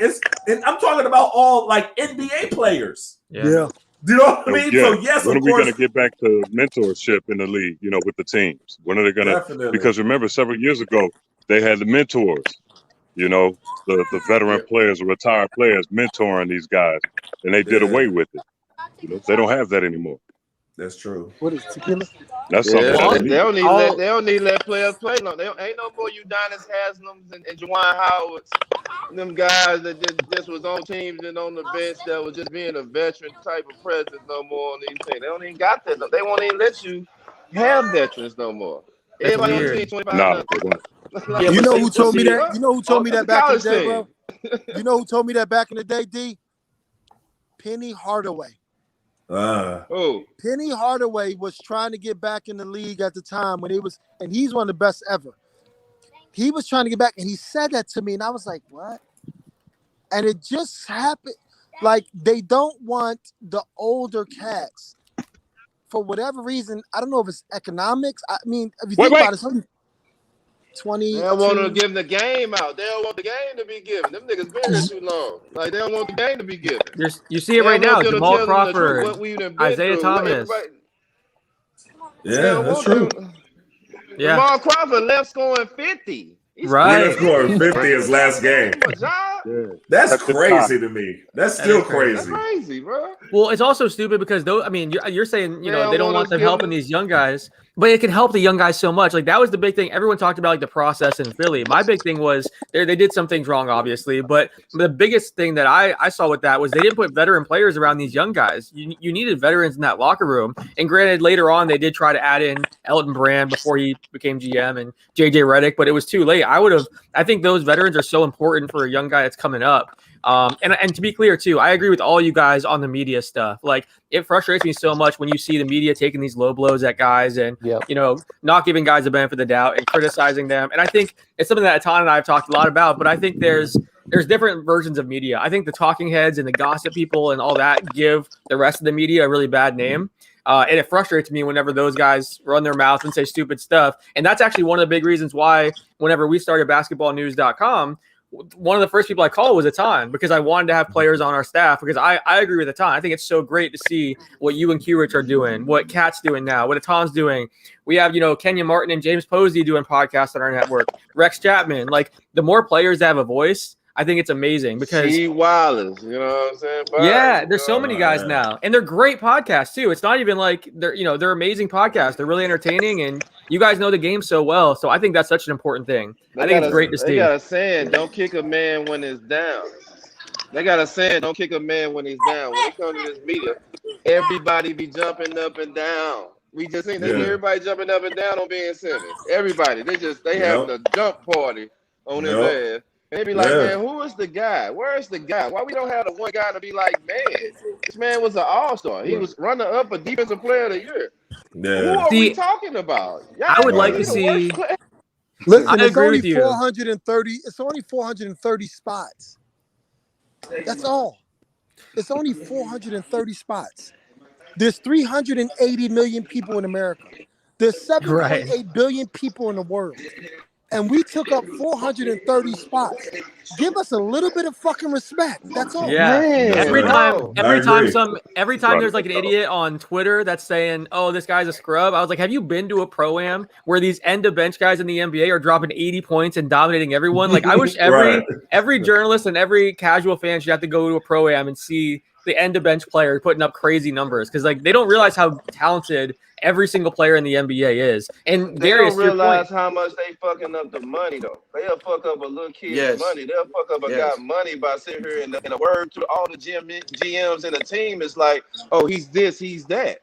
And that was what Etan covered that. So that's the Kwame. It's the same thing that Kwame's talking about right now. Yeah. Like Kwame said, these false narratives. Fuck up money, millions of dollars, because you talk too much and you don't even know what you're talking about. How you gonna talk about something that it's only been 5,000 ever? Yeah, that know what's going on in these locker rooms and what's going on. But you talk about something so much where folks lose money. He's a bad guy, buy this, and he's that, and then you send him off. You execute him. You might as well hang him on the cross. Yeah. Like, that shit is crazy, bro. D-Miles and T-Nez. All right, D-Miles, you remember hold on. It's all right. Hey, my dude. All right, D-Miles, T-Nez. Y'all remember Media Day? You remember Media Day 2000, 2001, right? For that season, your rookie year, D-Miles. Okay, you remember it was the three of us. It was Q, Jeff McGinnis. We were all in Lamar. We were all sitting over at the side, chopping it up, excited about, the upcoming season. You remember when the reporter came over to me and stuck a microphone in my face and said, "Keith, we've been told that you're the head case of the team. What do you have to say about that?" What? Do you remember that? Yeah, I can't remember. You remember that? When we got to the Clippers, they showed us the tape of you fighting outside the club. Like, this is what they do, bro. I'm telling like this is ain't. Yeah. They try to make him as a bad dude. Every time I seen he spoke to me, I spoke to him. It's always been up. It's never been this. But they try to push you away from something. I was traumatized by T-Nez. When T-Nez got cut, I was traumatized. Like, I get on the team. I'm like, man, Tyrone Nez, he's from the crib. He's from Caron. This one of the legends from where I'm from. I get on the team and shit. We just leave practice. I get to the crib. I look at ESPN like Tyrone Nez be cut by the Clippers. I'm like, what? Fuck. This is how it goes down? Yeah. Like, see, but that's crazy. where like this is type of shit that's in the history of me. Like, so much stuff to be like a respect level. Let's respect each other. Let's respect each other. Folks be doing interviews and you be like, man, you don't know what you talking. You don't know what I accomplished. Yeah, another thing too is what a lot of the media don't really understand is and again, when I speak, I don't want, and I have to clarify it for the simple fact that so people can understand what I'm saying, right? My major was psychology communications, right? So in what I do with being a sports psychologist, what I think of is this. We grew up PTSD. That's how we grew up, right? Whether it was police, getting shootings, me, Rasheed Wallace, At your crib, in your own house. It's just my house, motherfuckers raiding my house and my parents in it. all that I've been through, everything, gun in my mouth at 12, pissing my pants, whole thing, been through all that. So when we get to these situations, regardless of whatever we are at that moment, being an NBA player, they don't understand that what we came from, what we are as individuals. It's a fight or flight survival mode. So when you now, instead of like grabbing our hand and helping us, whether it's Kloss, whether it's Naz, whether it's me, D Miles, Q, right, E, whoever it is, if we don't feel as though that you're helping us or holding our hands to help us out of this world that we used to be in, it is a fight or flight. It's a fuck you. We're gonna fight. You know what I'm saying? Like, if you're gonna keep attacking me, that's all I know is to attack you back. That's all I know is to act like I am acting. You know what I'm saying? Opposed to like when Jim Harrod came to me, bro, my senior year in college, I got into 4 fights in 2 weeks my freshman year, and they was gonna kick me out. And that's why I took psychology, because I was trying to figure this one lady, this older white lady, Professor Boatwright, she was like kind of telling me who I was. I'm like, damn, you white, how you know about me? All this shit she was doing. And the shit puzzled me. Like, she's like, yo, I'm a psychologist. I'm like, damn, I want to know how to do that. And that changed who I was as a person. So when I got my senior year, I fought with a black coach, Al Skinner. And when I got Jim Harris, the way he treated me as a person, giving me books, calling me in the office, talking to me, read this book. At the end of the 2 weeks, I want you to be able, let's talk about it. Mentoring me, bro. I'm like, yo, I love this. You know what I'm saying? Like, you care about me. Forget basketball. He talking about life. Man. And he was a Mormon. My college coach. I didn't even know he was a Mormon. Wow. They talk about AI. They talk about AI in practice still to this day. I know. I ain't heard about not one station say, man, he talking about his homeboy that died. You motherfuckers in here talking about practice. Yeah. No, yeah, like, the actual story. Somebody I grew up my whole life, and y'all talking about some practice. The actual story behind that is so sad. When they put it on TV and all that stuff, till to this day, they make it seem about this a motherfucking practice. Ain't about no practice. And it's so much deeper. For you guys. It's so much deeper. Yeah. Meanwhile, Chuck Friend died. Yeah. Right. Meanwhile, his homeboy died, and he's talking about y'all think this bitch talking about practice. And he one of the ones that everybody in the league know he gives his all every time he stepped through this line. Yeah, right. He's also one of the most positive. This is how they betray us, bro. This is how they. I have a question. Bring up stories like we into it. They ain't what it be. Yeah. LeBron. They spread a rumor around the league that like Ricky Davis is into it with LeBron. Bro, we together every day. Go ahead, every day. The Clippers told the league. The Clippers told the league that I was smoking crack, and that's why I couldn't gain weight when I just had high metabolism. About boss calls, man. Everything just to execute him to get him away from us, like he was like a bad apple, like he was gonna do something wrong, or he did something wrong. This man that's struggling. They told me not to. They told me not to show up. They told me not to show up to training camp. And when I popped up after working out with the trainer on my own during that time, I popped up at practice one day, and Coach Gentry looked at me like he saw a ghost because they told him I had just disappeared and that they hadn't heard from me.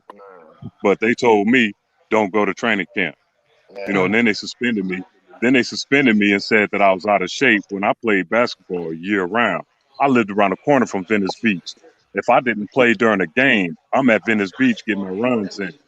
I ain't never in my life seen a fat Keith Kloss. Right. Never in my life seen a fat Keith Kloss. Like, I don't say Keith Kloss with abs and not long, slender. Come on, bro. He out of shape. And my issue with that would be, though, I remember reading articles about everything that Keith's just saying right now. Reading reporters reporting on that like it's factual and repeating and that's my issue a lot of times with, and I understand, Alex, your point that there are reporters and media people that give other media people a bad name, and I agree with that 100%. But when I talk about the media, I've seen that happen so much. I saw it happen so many times when I was a what. Me and you, Tinez, we saw it happen with Kwame. We sit here and they report something. We're like, that's not what happened. Yeah. We're right here. That is not what happened. And go over and over again. And you're like, well, how come these media people aren't being held accountable for blatantly lying? You know what I mean? Like they're just making stuff up, or they're putting things out there for an agenda. you know, for the agenda. So if they want this person, if they want Boss Kloss to be demonized, right? They leak out these different, you know, false narratives to the media. They write the stories, and then all of a sudden he's demonized. If they want Kwame Brown to be demonized, they leak out these stories, and all of a sudden Kwame Brown did all this different stuff for years that people. When we did our thing, Tinez, we did it with C-Wit and Jahidi. Right. So many people came to me and said, I never knew any of that. Like, we never saw any of that reported. We never saw. I was like, yeah, you're talking to people who were there. We were all there. Right. You know what I mean? So all the stuff that y'all had read for years was all fabrications. Yes. And that's the part that bothers me so much, though, you know, because the media should be held accountable when they print something that is factually incorrect. Keith, go ahead. We had one guy.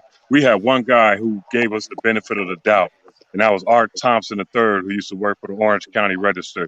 He would hear something, and then he would grab one of us individually, pull us to the side, and say, "Hey, man, this is what they're saying, but I'm not feeling that. There's no way. What really happened?" He was the one and only guy in the media that gave us players a benefit of the doubt. Man, I love him and I respect that dude to this day because there are not enough of him out there. See, and that's a good segue because that's what, and Etan, we've talked about this. That's what I want basketball news to become. And like you mentioned, the Ben Simmons stuff the other day, you know, Spencer wrote an article saying that they shouldn't throw him under the bus and the criticism was too much. And that was a good article. So he tried to step up and defend him. So that's why we wanted to employ so many players and stuff. So what can we do at Basketball News to make sure those same mistakes aren't repeated? I mean, I think Basketball News is doing a good job. I think Basketball News is doing a good job of hearing the voices of players, and even in the stuff that I would bring to you, like, okay, make sure that we check your sources. Like that's what all people should do. You know what I mean? Like it was I don't remember his name. But it was like, okay, just double check your sources so we can make sure that we're printing. And I didn't take it personal. Yes, you should double check. Yeah. I think it's too many times some media wants to be the first to get something out. And then they bypass some of the, you know, the process that they should go through to vetting what they're going to print. You know, I mean, because sometimes it's like, okay, a media person will say, well, maybe I got bad information, and then that's it. No, it's your job to make sure that the information you get is right before you print it. Yeah. That's your one job. You are right. You know, that's been my biggest thing. Another thing is too, guys, whether it's Basketball News is I was part of this, and it's my first time ever being a part of some like reality thing that I didn't even want to be a part of. $1 Million Listing, and in $1 Million Listing, I went on it with my assistant, and they filmed my house, blah blah, and they asked me to do some other reality shows, and I'm like, I can't do that because the editing, blah blah, and I learned it from there. So when saying that in Basketball News, when you like Etan saying, so say someone, a player, something happens, and then you bring that player on. The questioning that you give that player, let that player talk. Now, when I'm going on Fox TV, Fox News, Fox Radio, they'll give me the questions they're going to ask, and they're going to spring shit on me, all right, to make me look stupid.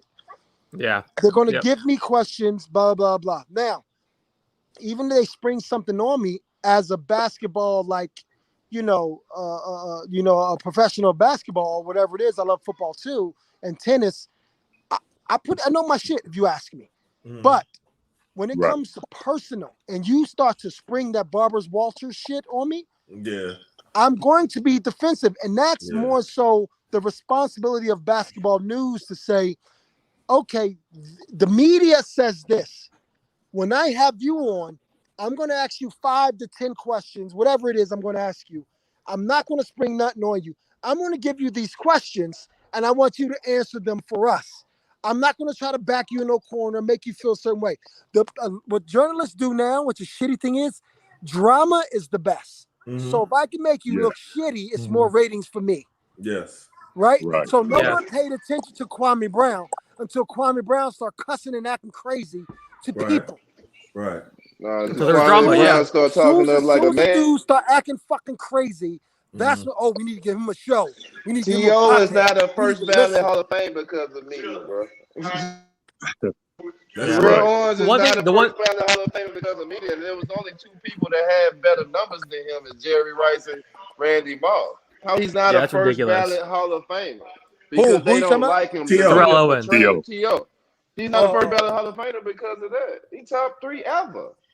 Right. Like, come on now. See, bro. that's where you see the media do that too. Like the media, first of all, the media should not be involved in awards or Hall of Fame or things No. like that. I feel like that should not be the media's job, and that's coming from someone that works in media. But it just doesn't make any sense to me that that's a thing. Especially now when you have like such big, guys are missing out on money because of some of these award nominations and all NBA picks and stuff like that. They should not fall in the media, because there are times when like someone like T.O., if he didn't give certain interviews during his career, the fact that that can hurt him later on in Hall of Fame stuff is so stupid to me. And I agree with you. That's ridiculous. He should absolutely be, getting way more credit than he gets today. But what I was going to say was, I do think the tide is turning a bit, because I see like all the time on Twitter, and I think part of it's because people like, D Miles and Etan and these players have their own platforms and podcasts and stuff.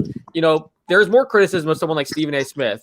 And I think years ago, if the media was saying something, especially on national TV, and had that platform, there was very little a player could do to push back on it. Now, if something's out there, it's not factual. Like how many times we've seen, even the last, month, Durant has pushed back on something and said, Jay Williams comes out and says, "Oh, he said this to me," and Katie's like, "I never said that." Like, I think guys are pushing back against it more, and I think fans are starting to open their eyes a little bit and realize, oh, there's certain media that kind of make stuff up, and they know who those guys are, and I think the tide is turning slowly, which is good to see at least. I think it's great, and guys have social I love you boys, media. man. I gotta get up out of here, man. I love you. Go ahead, boys. D Miles. Hey, Right, appreciate you I got hanging my out with us, man. birthday, Good man. to I'm see about to you, go and bro. celebrate, man. But Hey, thanks for your time, y'all man. Be safe. Yeah, Keep doing your Appreciate you, thing. Be man. safe, man. Stay blessed. Yeah. Deserve. I think that a lot of that has to do with the addition of social media, and now guys don't have to necessarily wait for a media person to run the story of them saying that somebody else in the media has misreported on something. So immediately KD went to his Instagram or his Twitter and said, "That's not true. I didn't say that." So he immediately jumps on it. I love when athletes are using their social media as a form and becoming their own media. You know what I mean? I love it. It's great. And guys are learning how to do it, even more so now, and they're able to hold media accountable. So everybody needs to be held accountable. Everybody in every facet of life needs to be held accountable. Whether we're talking about the police, whether we're talking about media, whether we're talking about coaches and players, everybody should be held accountable. But for a long time, the media was not held accountable to anything.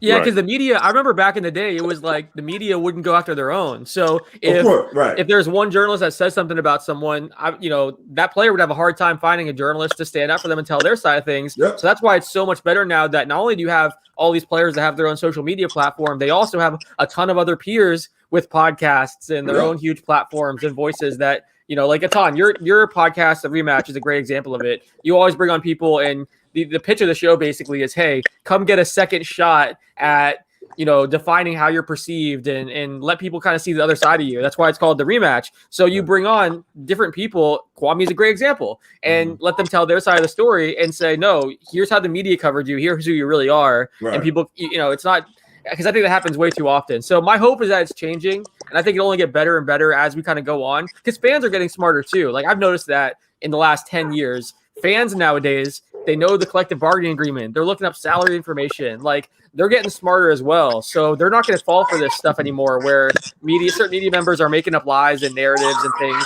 That's my hope, at least, that it's going to go away soon. I agree. It's going to get better. And the more guys and former players are into the media and doing different things, that's why I love seeing former players in the media. You know what I mean? I love what Darius and them are doing. I can't wait to see Cat's Red Table. Like I think it's great. Awesome. T. Naz is going to get into the media. He's going to start doing his podcast. It's great because we have a different perspective and we have a different understanding. You know what I mean? So it is different, and then we have a different camaraderie. So that's why I love doing these. Yeah, it's fun. Yeah. No, I agree with you. I think that's really important, and It's like I said too. So many, of you guys have made such a great transition to the media as well. Like it's not like you're just doing a podcast and it's like, oh, it's pretty good. Like no, these are some amazing podcasts that are really, really interesting to listen to and stuff. And you guys do have such awesome perspectives. So I'm glad that the platforms are there and more opportunities are coming. It's been great to see. The cool thing about about guys doing their own podcasts is that they're telling stories that the media don't really tell. Right. They're telling stories that they don't want to write about because to them it's not as special. Hey guys, I gotta go. Yes, sir. I so enjoyed this. Definitely. But it's my sister's birthday and the kids are in the water, so. Appreciate you, Kat. Thanks for hanging out. Happy birthday to your sister, Kat. I'm gonna keep in touch with you guys. Happy birthday to your sister. Nez, all right now. I love to see you, boy. Kloss, I love you, boy. Yeah, you too, man. I love you too. Love you too, brother. All right. That's what's up. That's what's up. Thanks, Kat. All right now. No, that's what's up, man. But no, I think that's what it's about, man. Right there, being a part of this fraternity, man. Yeah, definitely. It's good that players are coming out and speaking their story, because the more we talk, I mean, the better it is, because there's a lot of things that people are missing out from, a lot of great players that got some great stories that nobody ever heard of, and I think by us coming out speaking the way we do, man, I think it's good.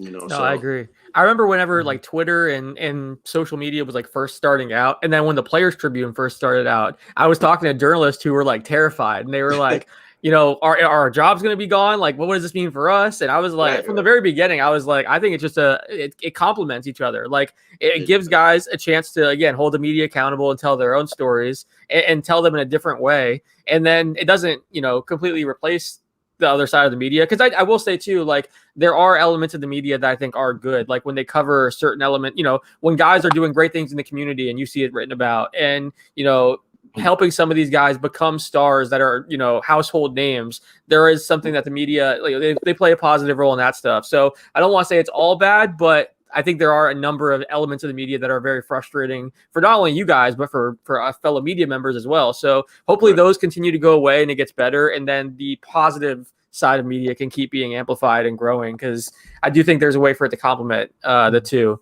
I think Etan's about to jump back on here. He might have lost connection.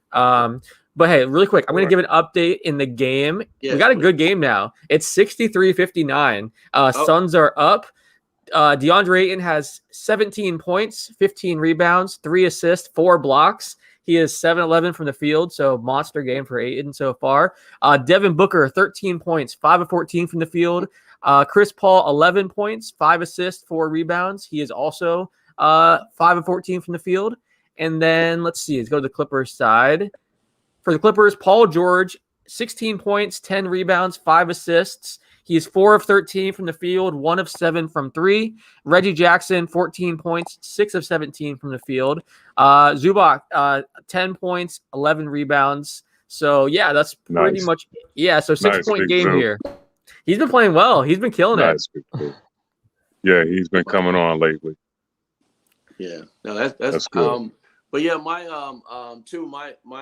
podcast is going to be called Organic Sports. So nice. It have a nice little name to it, man. It's going to be pretty cool. Where we basically going to just talk about the hot topics, getting all the players' opinion on the hot topics that's going on in the world today, and also even calling people out, like the Stephen A's and all that, when they say things, I'm curious about what a player point of view is of when he addressed certain things about certain players. So the more we come out and kind of like put these guys on blast as well. They're quick to put players on blast. They don't live a perfect life. They do things too. They just don't talk about it. But, we got to do our job and put their stuff out there in the world too, and see how they feel waking up in the morning, seeing everybody on social media talking about what they did last night. Then that changed everything, but, we as players, we got to just keep coming out and doing our job. So I can't wait till I start interviewing. Etan actually going to be my first guest. So that's awesome. Yes. That's what's up. Then we got Craig Hodges, he's going to step in and speak, which is going to be cool. Kwame going to step in. I reached out to Jalen Rose, reached out to Sean Marion, reached out to some guys, Gary Payton, reached out to some guys. So, it'd be cool once I get these guys on and they voice their opinion. So the more we bring out these old heads, bring everybody out, get everybody speaking, the better. But I want to talk a little bit about Ben Simmons, man. You know, he needed that mentor. He needed someone there. And I'm not trying to knock on Doc or whatever. I don't know what relationship him and Doc have. But I always notice when he's going through these times on the court, I don't never see nobody go up and talk to him. I never see his big guy. Is it a V? Yeah. Big man. I never see him like grab, come and put his arm around him and say, "Hey, young fella, don't worry about it." They just seem like they just want him to just collapse, man. I don't see anybody going up to him, saying anything to him, and I think he needs that. He needs that. I see Scottie Pippen talking about he's reaching out to him. He said something about he's going to reach out to Ben, I guess, and talk to him or whatnot. But I'm gonna tell you, with him, Philly is a tough place to play, man. I mean, I live like 30 minutes from Philly, so, going to the games there, man, I'm telling you, one time I took my daughter, I put some plugs in her ear. I said, sweetheart, put your iPod, what is the iPad pods, what are them things called? Yeah, AirPods, AirPods, yeah. I'm old school, so put the AirPods and just listen to your music. Like, it is, the things they say is unreal. Like, it's really unreal. So I can imagine what Ben got to hear when he's out there playing, and also when he's going to his car. Or I mean, like, I'm looking at some of the. I was out in Philly the other day, and these people screaming, he can't walk around. He's not wanted in Philly. They were missing people. Fans were hanging up like missing posters. Throughout Philly. Like, come on, man. Some dude said they up there saying they're not even going to come to any Philly games if he comes back. Like, and and it's funny, people talk about Ben Simmons, but I laugh how nobody talk about the big man had 9 turnovers that game. Embiid had 9 turnovers scoring. Nobody talk about everybody else. Is it Harris? Is it Harris? Yeah, Tobias Harris. There's so many layups going to the bucket. I mean, like, there was so much more in that game than Ben with his mistake that he made, and everybody want to focus on him, man. I think it's not fair. I agree with you. And that, I mentioned the article that Spencer Davies wrote for us at Basketball News, and that was kind of his point. He was like, you don't lose a series because of one player. Like, No, you don't. Ben struggled. He was, too passive. He should have shot the ball more, especially in the fourth quarter.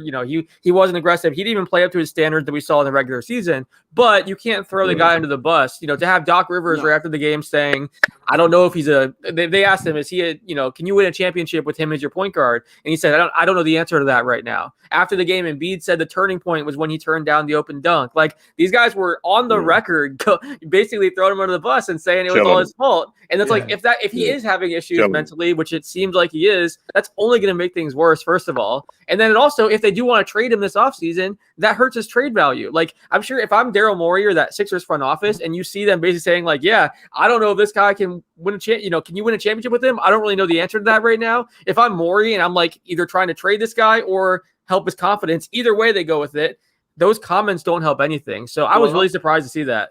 I'm a Boston Celtic fan, so that's been my team since I was 11 years old. So we'll take them. And I guarantee you, we will get the. Why you keep booing me, bro? Yo, I'm a Celtics fan, man. What? Man, I can go. I don't know. Let me just reach over. I can just grab a hat right there. There you go. I can keep reaching over, just grabbing Boston Celtics.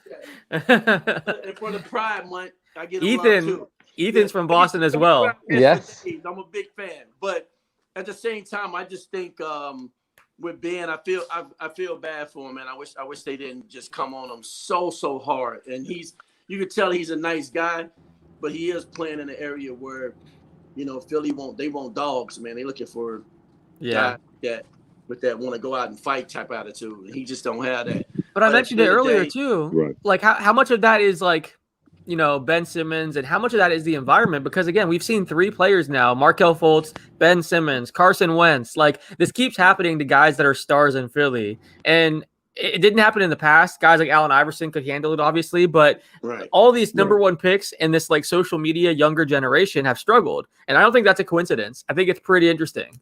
No, I'm telling you, again, I'm not trying to knock Philly. Philly is Philly. They can do whatever they need to do, but I can tell you, it's a very hard place to play at. Yeah. No, and when you're not from there, good luck.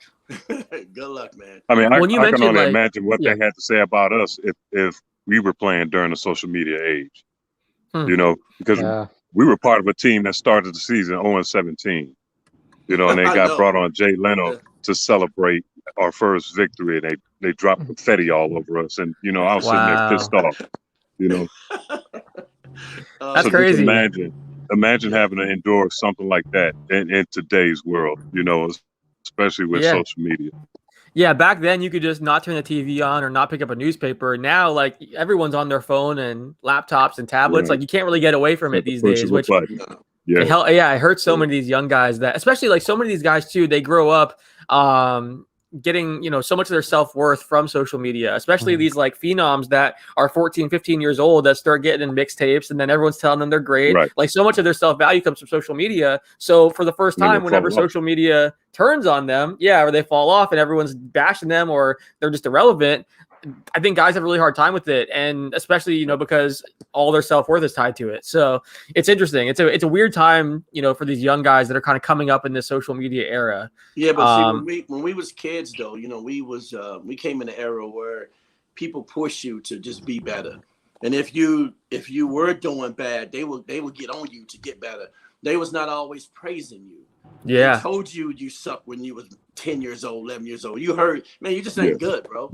You know, like I heard that so many times. You just ain't good, you know. So now kids right now, I mean, you get participation awards. These kids jump up and down. Yeah, that's amazing. A participation award. They jump up and down and feel like they won a championship just to walk away. And when you're doing that, I'm sorry, it's just not.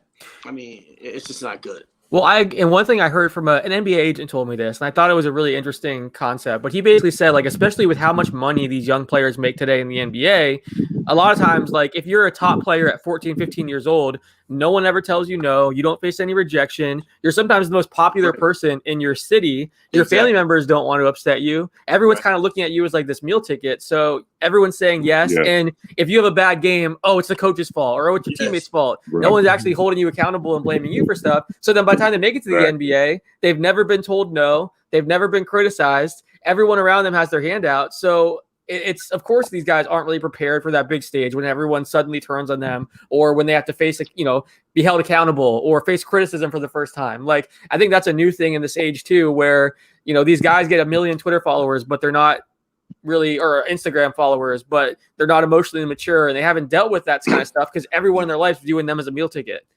Yeah. I mean, because you see, they argue about the stupid stuff.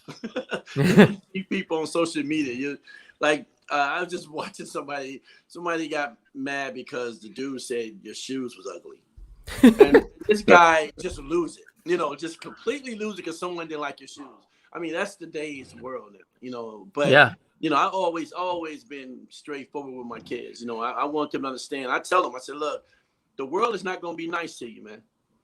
The world is going to tell you no. There's going to be time the world is going to tell you ugly. There's going to be time something that, and this is the world. These are people are going to address things to you. You got to be able to deal with that. You know, I told my daughter that when I talked to her, I was like, everybody ain't going to tell you you're pretty. All right. That's going to be some guy you're going to get mad at you about whatever, and you're going to hear it. So you're going to have to deal with it.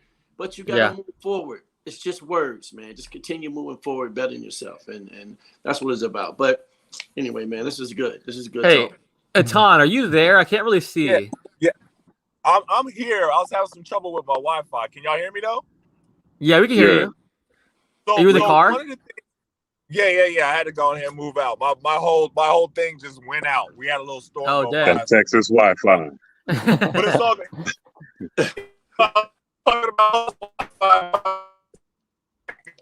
raggedy. Oh, you're cutting out. It's interesting. Can you hear me? There you go. Now you're good. You're good now. Yeah. Okay. It's interesting though, because the more the social media era, right?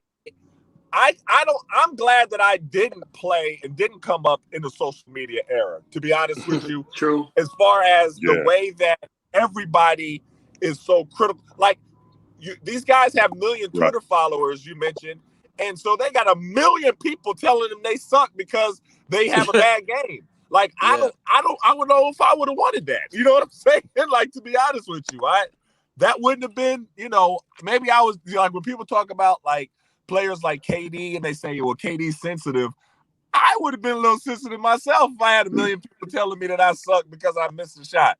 So I wouldn't want that. So this whole new era of social media, it kind of works both ways. There's good parts of social media, but then there's those bad parts as well. Right. Yeah. No, you're right, man. But but everybody feel like they have to voice their opinion.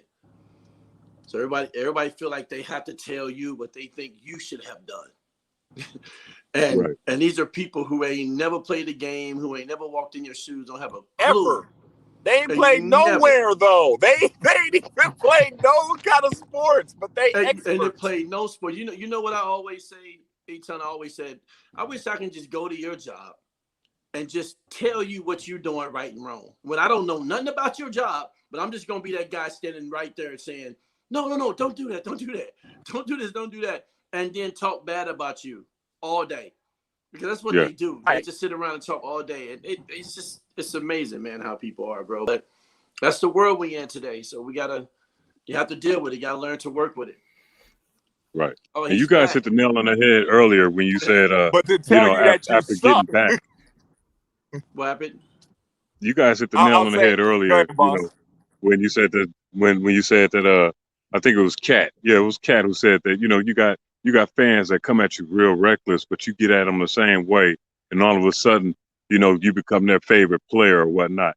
On Twitter, I have people constantly coming at me foul, and I get back at them the same way, or I'll even respond to them, and they're so surprised that now all of a sudden they want to follow me. Oh my God, this guy, he read my tweet. Look, at least twice a year, I die on Twitter. Keith Kloss has died. Look, that's crazy. Last year, I've actually read that last too. Year, really? Yeah. Last year, a guy said that he knew for a fact that I was Lamar Odom's drug addict, and that I used to get high with him, and that just the damnedest thing, that people come up with on social media just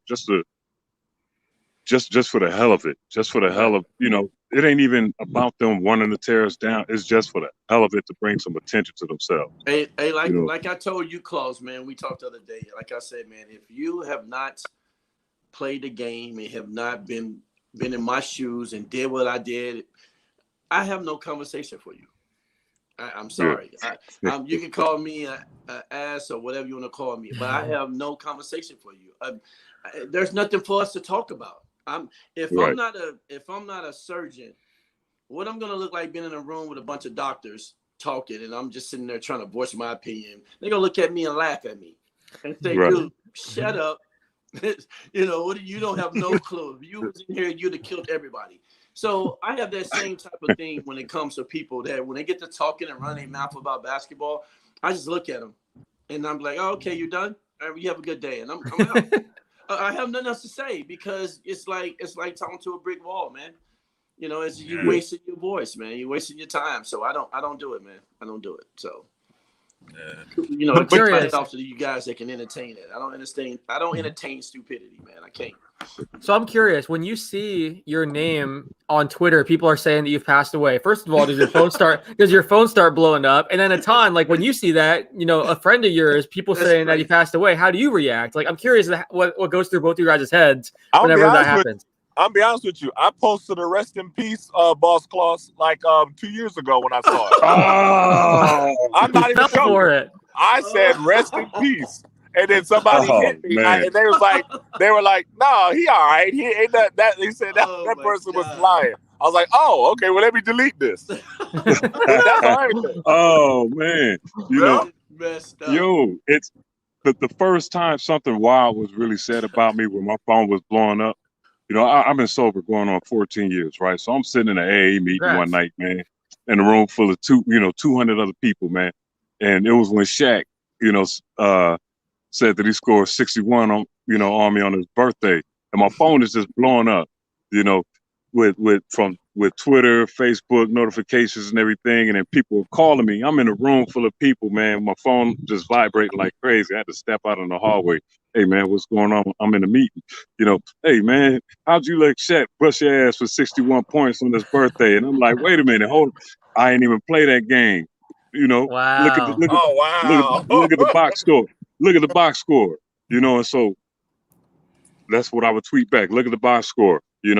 How many minutes did I play that game? I think I played that game. Yeah, you played that game. I played that game. You played that game. I didn't play that game. I was playing with Lil Keith. I had on this clean ass TaylorMade 2-piece Walker joint, because the Walkers were in back then. You know what I'm saying? But the Walkers was in. Oh, T had every color. I had on the gray one with the blowout. You know what I'm saying? Hold my infant son, and I got at him foul. My reaction to him was in a foul nature because I was so upset. And then so, it hurt my feelings, my pride and ego. You know what I'm saying? And I had to remember, hey, he's human just like me. And I also had to remember, this dude's personality, that he likes to clown around just like I like to clown around. And so just as fast as I publicly bashed him, I publicly made amends to that man, and then next thing you know, a couple of weeks later, he's clearing it on the air. Because Steve Smith tweeted, he DM'd me on Twitter, said, "Big fella, why you so upset about it?" I said, "Man, I ain't even play that game, Smitty." For this dude to get on live TV and just lie about me.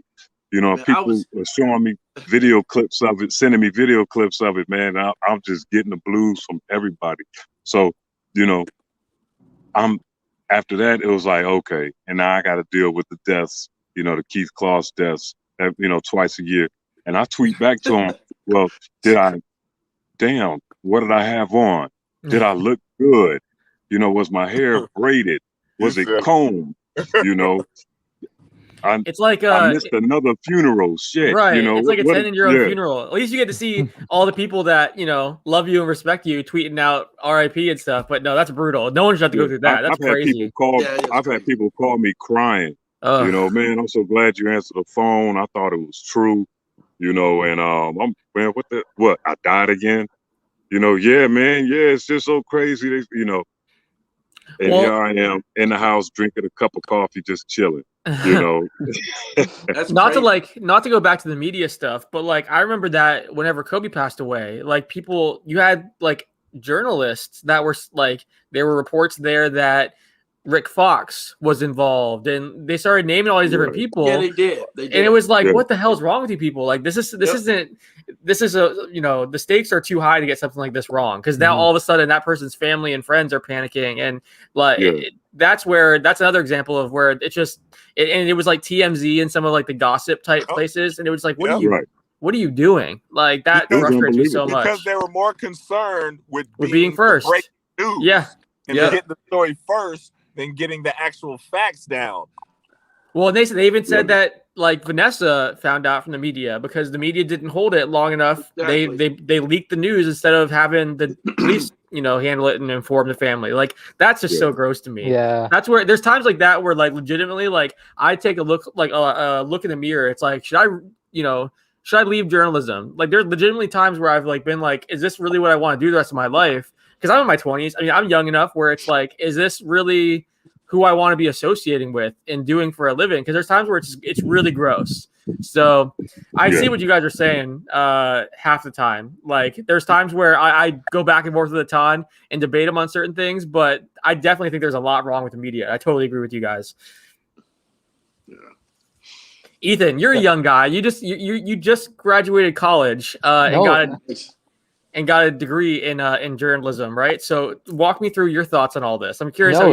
This is so I appreciate all this because I'm learning at the same time. I've talked to maybe one or two pro basketball players, and this is all I want to learn how to do this kind of the right way. So this has been one, this has been amazing. I've been way more focused on this than the game, which is good. Like, I really have appreciated this.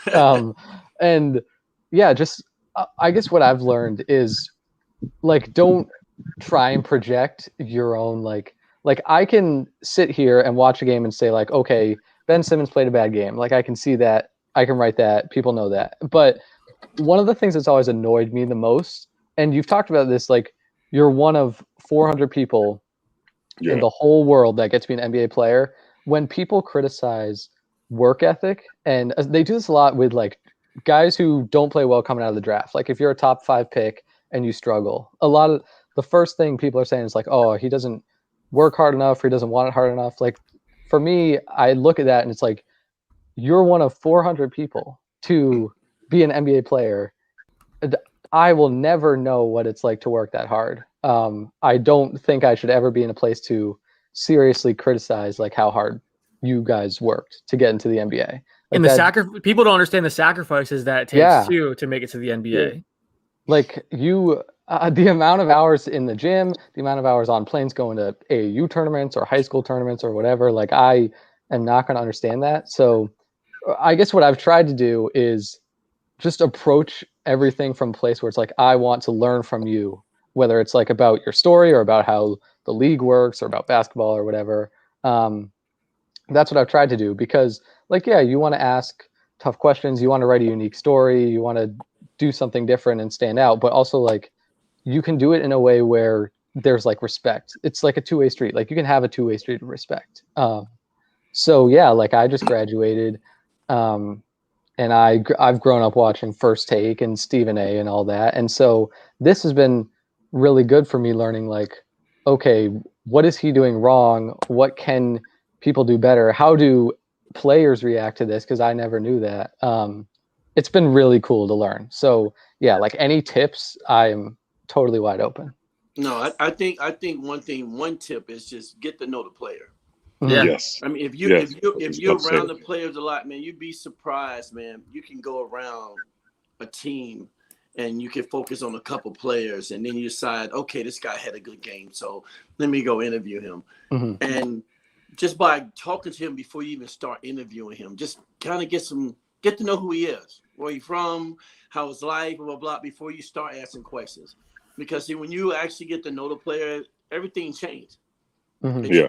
You know, and that player is going to respect you because, you know, by him talking to you, you'd have found out something within them 5 minutes that you like, wow, shit, I didn't even know. Yeah. He had this going on in his life, and that went on, that on. Well, you know what? Now I can kind of change up my questions, what I'm going to ask them. Yeah, that's happened to me so many times. Absolutely. Yeah. I would change. So Absolutely. Just get to know, because we all grew up different. You know, everybody didn't grow up with a silver spoon in their mouth. Everybody grew up different. You know, but majority of your players in the league grew up really not having nothing. The majority of them. You know, you just got a small group of guys that, you know, that grew in the middle class family. They grew up, both family, you know, parents was together, you know, you got a small group of guys in the league that's like that. But the majority of them basically came from that tough background. You know, they may have all these millions of dollars, but they came from a really tough background. Yeah. I like the story that got me there. The story that, like, flipped me and said, like, I want to do this was Chris Dunn.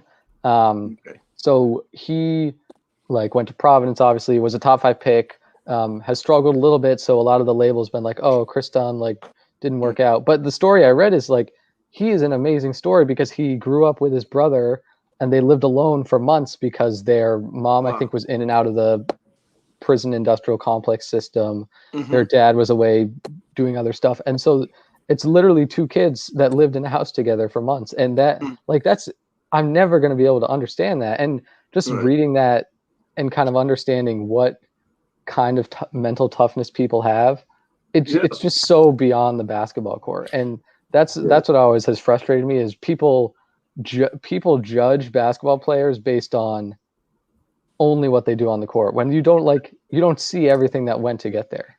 See, I think part of the problem is that so many fans view professional athletes as like superheroes, and they don't think, oh, that person actually has a life, and they go home to their family, and like they're just like me. They tend to like think of them as like video game characters. I think like for me, that moment where I kind of like realized it, I was fortunate. I started covering games at a really young age. I was 14 years old when I covered my first NBA game, so I was around it at a really young age and kind of saw these guys as people. And then like kind of by the time I was 18, 19 years old, I was around the same age as the rookies. So I was like related to them, and we, they were going through, they had a lot more money in their bank account, but we listened to the same music. We were doing the same things. Like, so it was like, okay, I can relate to them. So for me, it was always like seeing these people. I always saw players as people because I was, I think, around at a young age, but I see fans that still, or even like some media members where they treat these guys and don't see them as people. And that blows my mind. So yeah, I think that's where, like, with my coverage, the same thing like Ethan was saying, I try to just like lean on players and executives. And,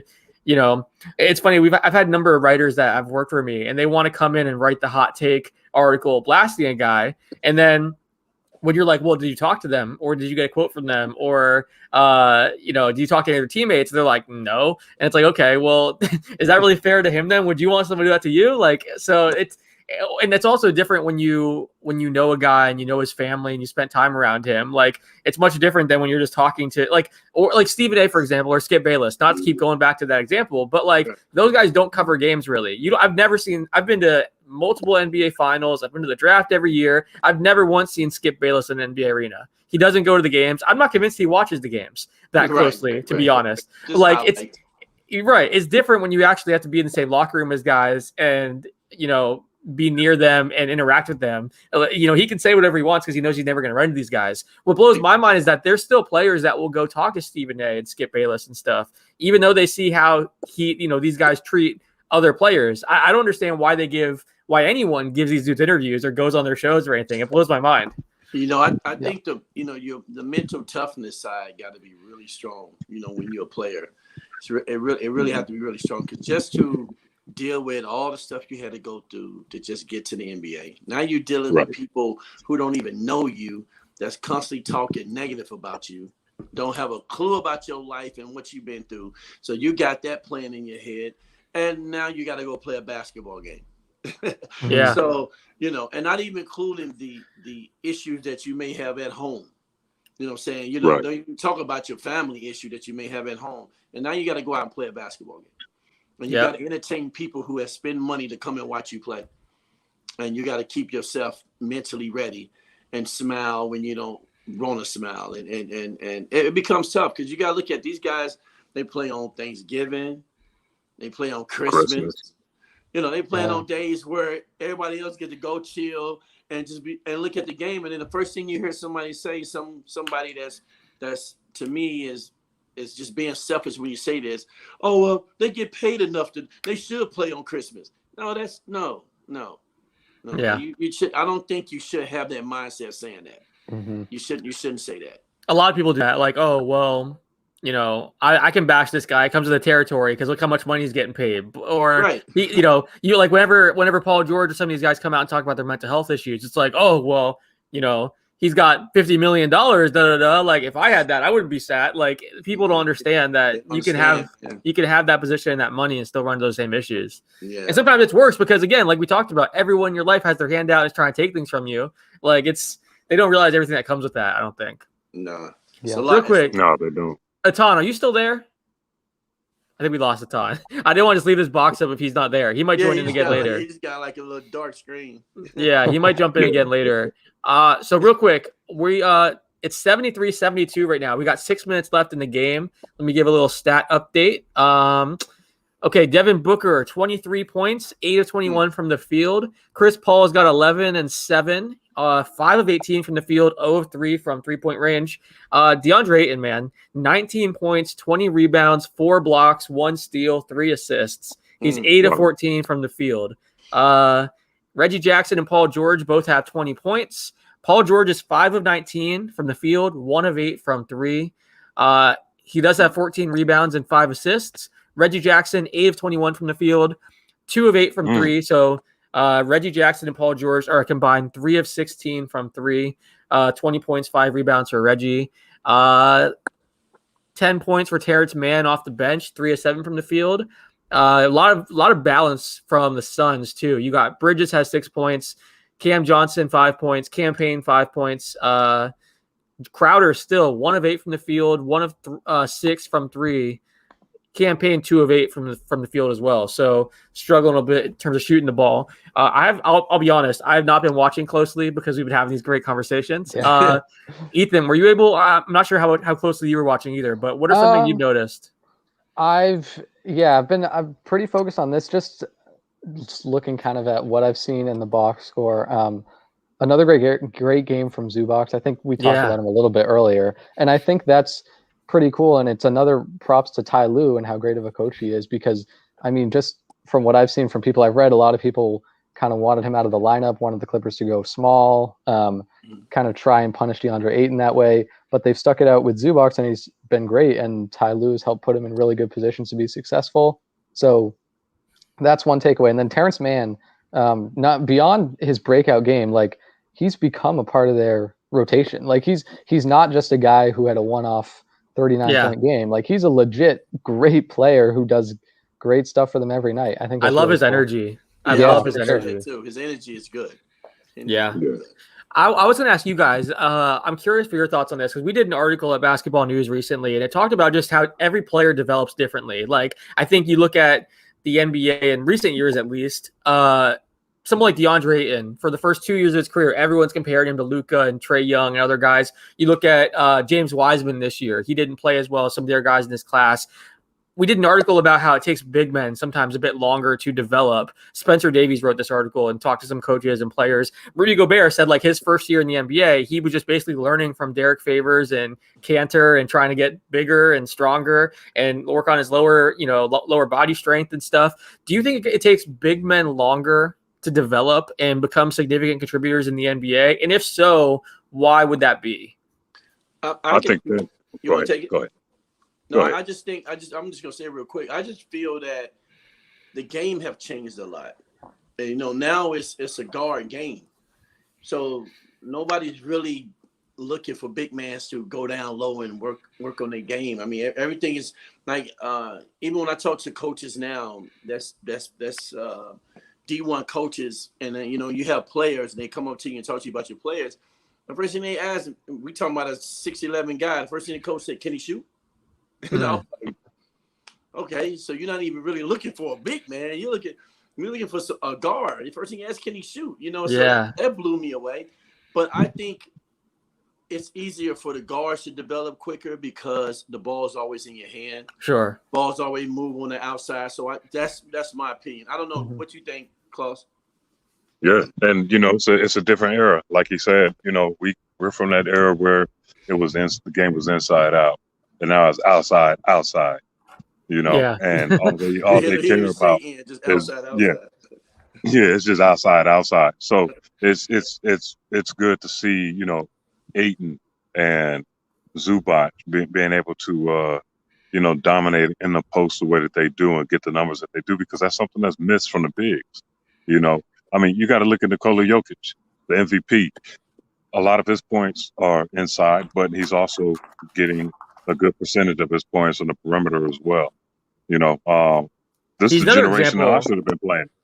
I should have been playing with this generation. Because I was a ball handler shooter coming up. Yeah. And I wasn't allowed to do that. I was put on. Look, you get out there, you rebound, you play defense. That's it. That's it. And I'll be damned if I go ahead and instead of rolling on that pick, I pop and I fire off a jumper, whether I hit it or not. I'm going to hear about it.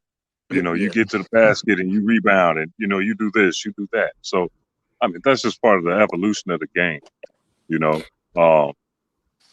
One thing they want more versatile players now. Yeah. It's not so much about a specific role like it used to be. Basketball was role play. You had your guys who were shooters. When T-Nez and I were playing, you had guys who were, wasn't it Jim Todd? Yeah, it was Jim Todd. Remember when he took over after Chris Ford left? Yes. Well, after Chris Ford got fired, Jim Todd said, I want us to take 100 shots a game as a team. He said, now, Lamar, I want you to take 20. Derek Anderson, I want you to take 20 shots. Mo Taylor, I want you to take 20 shots, and the rest of you figure it out. You know, you work yourselves in there. And, you know, they paid certain guys to shoot. Now they're paying everybody to be able to do a little bit of everything instead of just specializing in one specific, you know, one or two specific things. One thing that I thought was interesting, in that article, we talked to Cody Topper, who is at the University of Memphis, and he's coached James Wiseman, DeAndre, and he used to be in Phoenix with him. And they talked about how he was stunned that a lot of the big men that come through the NBA or come through, colleges now, you know, they don't have really any footwork. They don't have a lot of those skills. Like, they're learning how to like throw entry passes and catch entry passes, like the most basic stuff that you would think they're learning at the lower levels. It's just these guys don't have that. And part of it, they said too, was like these guys are so used to just dominating with their size that they get to the NBA, they don't have really post moves and footwork and counters and all the stuff that they really need. So that's another aspect of it. That's what he was saying. You know, you just talked about coaching. What are some things you've seen, like coaching some of these younger players in terms of their skill set and just how prepared they are for the next level? Go ahead. You got it. So you basically, the question, repeat the question again. Yeah, like when you've coached guys, you know, are they prepared for the next level, do you think? Or is it, you know, is there a failure of some coaches today to kind of prepare these guys and make sure they have the skill set? It is most definitely a bit of both. You know, like you got some coaches that do a really good job developing kids. And then you got some coaches, they go pick the best players in the state and then just let them play. And they really don't have to coach. They get the right kids is going to go out there and perform. But I think, me personally, I know with a lot of kids out here in the East Coast, you know, I try to work with as many as I can. But, you know, a lot of them, they don't know how to deal with, like, failure. They don't know how to deal with that. Like, they can't deal with you saying you're not good enough, or, you know, because they always get told that they are. So when you're trying to teach them something, they look at you like, I know. Or if you say, do you know how to do a pick and roll? Yeah, I know. You know, I know. And you go out there and I say, come here, set a screen for me. Let me come off. And you have no clue. First of all, he turns the opposite way, put his back to the ball. And say, nope, you cannot turn that way. You should be turning towards the ball so you can see the ball at all times. But they always think they know. So you get a lot of coaches that don't have the patience to even teach no more, because they're like, when I'm talking to these kids, it's like, again, it's like talking to a brick wall. They don't want to listen. Interesting. You know? So you got to get certain coaches that have that patience that's going to say, you know what, you're going to learn. If you're planning on going to D1 basketball or even thinking about the NBA, these are some basic things that you should know. You know, so it's a little bit of both. You know, that's what I get from it. Yeah, agreed. You know, they want the athleticism, and they try to rely on the athleticism more than the IQ part of the game, and understanding the nuances. You know, like what's a good pass, you know, what's a bad pass, right? And Tyrone, you hit the nail on the head, man, when you're talking about that pick and roll. And have, you know, going in the wrong direction and having to pull them back. No, come on back. Let's do it again. Yes, you know, I've been blessed enough to work with junior national team players in China when I was coaching out there a few years ago. And, you know, the fundamentals are a lost art. You know, the fundamentals are a lost art. And I think what it is, a lot of kids are trying to look at what the NBA players are doing and emulate that, not understand the countless hours of you know, time we put in on the court, you know, the playground, whatever. It was time after time perfecting these moves, and a lot of times we were doing it by ourselves because we weren't with anybody else. You know, it's just us and our imagination going at it with somebody, you know, and then taking that onto the next, you know, 5-on-5 situation or 3-on-3 situation, and you know, seeing how that move is going to work out, and knowing, okay, well, I got to tweak this, I got to tweak that. You know, maybe I got to slow down here. I have to accelerate here. You know, developing counters to moves like you mentioned already. You know, it's us as coaches not being patient enough, like Tyrone said, and wanting to chase those damn plastic trophies rather than you know, rather than teaching these kids and giving them a fair opportunity to really get better in every aspect of the game, you know. And me, when it comes to the kids that I'm coaching, I'm fundamental heavy. You know, I'm fundamental heavy. And, you know, I always challenge them to work away from me. Don't just wait for me to tell you what to do. You know, you can't go right. You know, you can't go left. You know, you can't make a layup. You know, you can't jump stop. I challenge them to work on these things when they're not around me, so that I know during practice, I see their growth, you know, because they've been putting in a time, and then you got a kid coming up, hey, coach, check this out. You know, those are the rewards that I get from it. But, you know, I'll be damned if, again, like Tyrone said, you have those individuals who say that they know already. And the truth of the matter is they don't know shit, and they're listening to the wrong people, you know, who are just pumping them up, telling them how good they really are. You know, like the ones that are doing those basketball handling drills and then picking up cones along, you know, and scoring with with the cone in their hand. Where in the hell do we ever play with the cone during the game, or dribbling, or even dribbling 2 basketballs at one time? For what? There's only one ball during the game. You want to develop your offhand dribbling, then work on your offhand dribbling. But you know what, Keith? That all that stuff is for the parents, man. Yeah, to look good. For parents to walk in to say, "Oh, my son can dribble 3 balls, and my son can pick up a cone." It's I call it circus basketball, circus training. Yes. So I call it circus training. That's like real athletes that's trying to get to where they need to go. You really have to play the game and learn the game on another level. I wouldn't be wasting my time in the gym if somebody come to me with 3 or 4 balls and a bunch of pick up cone, dribble here. I'm not doing all that. You know, there was one.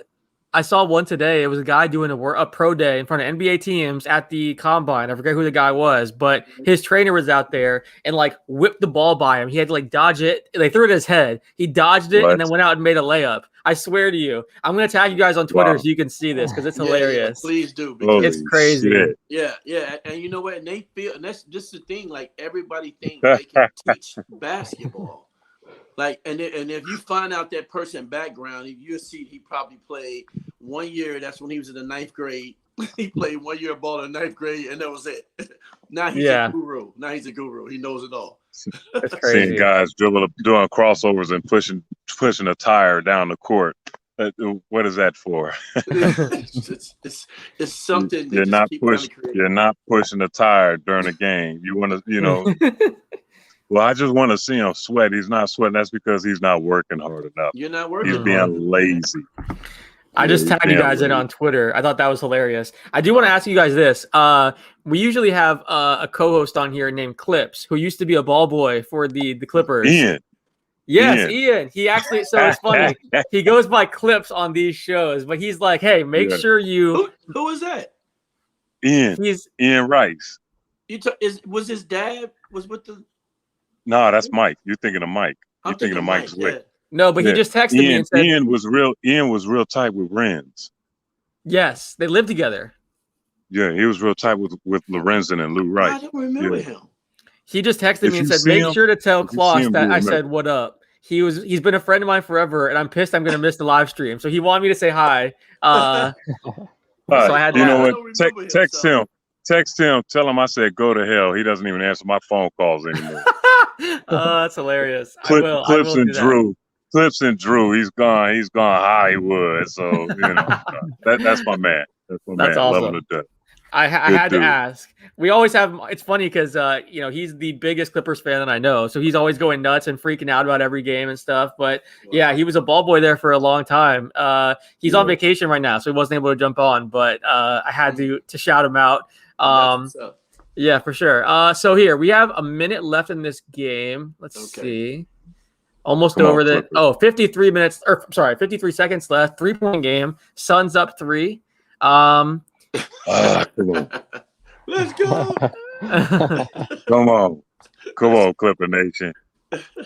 Let's see. I'm getting live here. And then we will wrap this up as soon as the game ends here. 53 seconds. We appreciate you guys hanging out. This has been so much fun. Thank you guys for chatting with us. No, this is cool, man. It's an honor and privilege, man. Etan, thank you. Yeah, Etan texted and said his whole power went out, or his whole neighborhood's power went out. So that's why he was that's why he transitioned to the car and was trying to go get Wi-Fi somewhere else. But yeah, he should have went to McDonald's. Right? Exactly. That's the move. So here, just to kind of provide some updates here. 5 of 20 for Paul George, 20 points, 15 rebounds, 6 assists. Devin Booker, leading scorer in the game, 25 points, 8 of 22. I mean, this has been an ugly game. I don't think we really missed much today. Both teams are shooting, 20% or less from three. A lot of turnovers.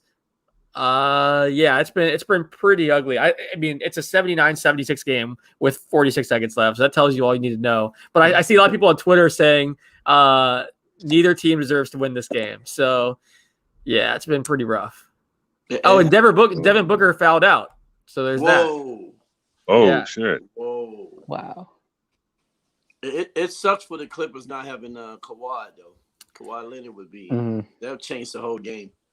I'm wondering if he returns at some point in the series because, I mean, there's been some talk. It's weird the way the Clippers are handling it. They really haven't ruled him out. They haven't really said anything. There's no timetable given. It's kind of strange. I know it is. It is. They said that they said like the next. We saw him. It happened in the Utah series. The very next game, they said he was walking around and stuff. Didn't have a brace on and seemed fine. So if it was the worst case scenario, which is like an ACL tear, he wouldn't be able to walk around and be fine. So there's a lot of confusion over kind of how serious it is and whether he can come back in the series because that would be huge, like you're saying. Is it ACL or the meniscus? They said, apparently there was like the report that the Clippers fear an ACL injury, but then since then people have pushed back against that and the Clippers haven't said anything. So there's a lot of uncertainty over like what's real and what's not. Right. That's weird. Sometimes when you bang knees with another player, man, that bruise is deep and you can walk okay, but as soon as you try to run and put any kind of pressure on it or cut, then you're feeling that pain, So that could be the situation with it. So I think we have a jump ball here. 17 seconds left, 3-point game. I thought it was out in the Suns there. They might review this. Chris Paul missed the shot. Ayton went for the rebound. And then, that's off. Oh, it went off of George and then pushed off of Bridges' hand last, I thought. What do you think? Oh, I can't It's close. Yeah, I think that's off Bridges. I think it's off Bridges, yeah. So the Clippers, let's see, a different angle. I might be a little bit ahead, but the up top angle is the best one. It's really close. Interesting. Oh, yeah, here we go. Don't screw us. Come on, refs. Don't screw us. That might actually have been Paul George last because he was still pushing it. Okay, so we'll see. This is huge here. This might be the game here. If it's Clippers ball, who did they call it initially? I want to say they call it jump ball. It's basically too close to call. So let's see. I mean, if the Clippers can come down and make a three, then we might have overtime. And then if it's Suns ball, then they're gonna have to foul. So just trying to see every angle looks different. Yeah. No, that's really close. They might actually just do jump ball. I don't know. Let's see.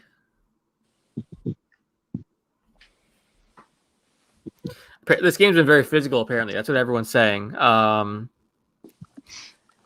Some people are saying that Beverly and Chris Paul have been dirty. That's the conversation right now.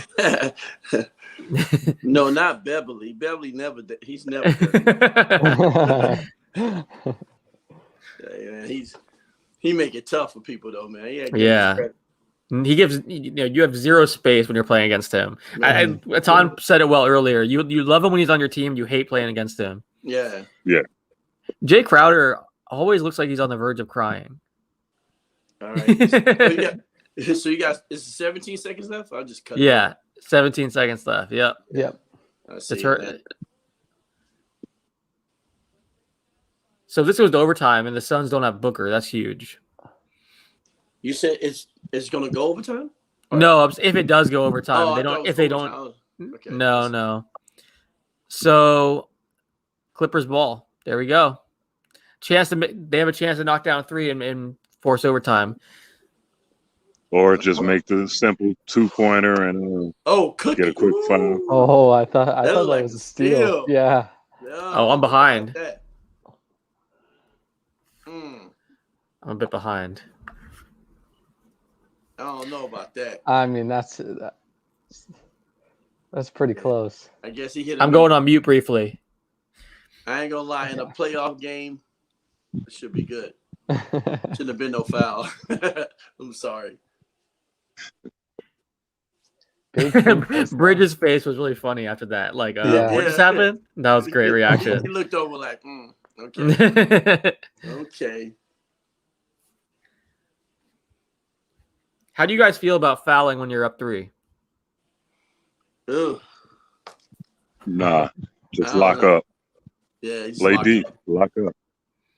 Cause see that, especially if they don't have any 3-point shooters. Yeah, I wouldn't, and plus I'd have told them don't foul right away. That was a quick foul. Yeah. Yeah. Ethan, what about you? Usually no. Like, I don't know. I feel like you should kind of trust your defense.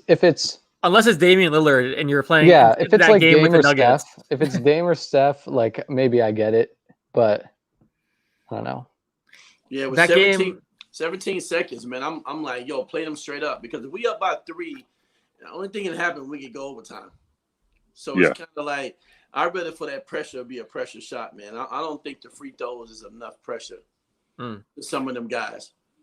Yeah, that makes sense. Shout out to Paul George knocking those down. I know the missed free throws last game were a big talking point.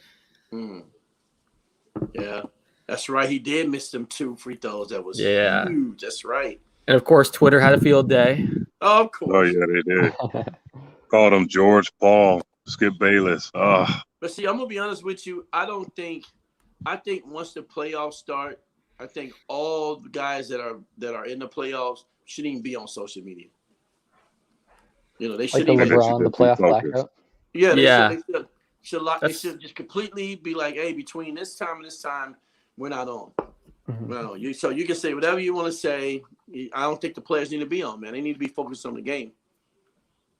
Yeah, it's so tough. I agree with you. In theory, that sounds great, but how many of these guys are addicted to social media? That's the question.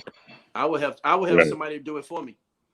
That's a lot of these. That's one thing I think fans don't realize. A lot of these guys have PR people that just do it for them. Which is smart. That way you could still make your money from it and get your brand deals and all that, but don't have to deal with all the criticism that comes with it. Yep. Best of both worlds. Yep, that's what I do. I just you pay somebody, you do it, and only tell me stuff that's good. If it's negative, I don't want to hear it. All right, 13.2 seconds left here. This part. Oh well, I'm glad they didn't play it up. Okay, good. They run the same play. Come back to it.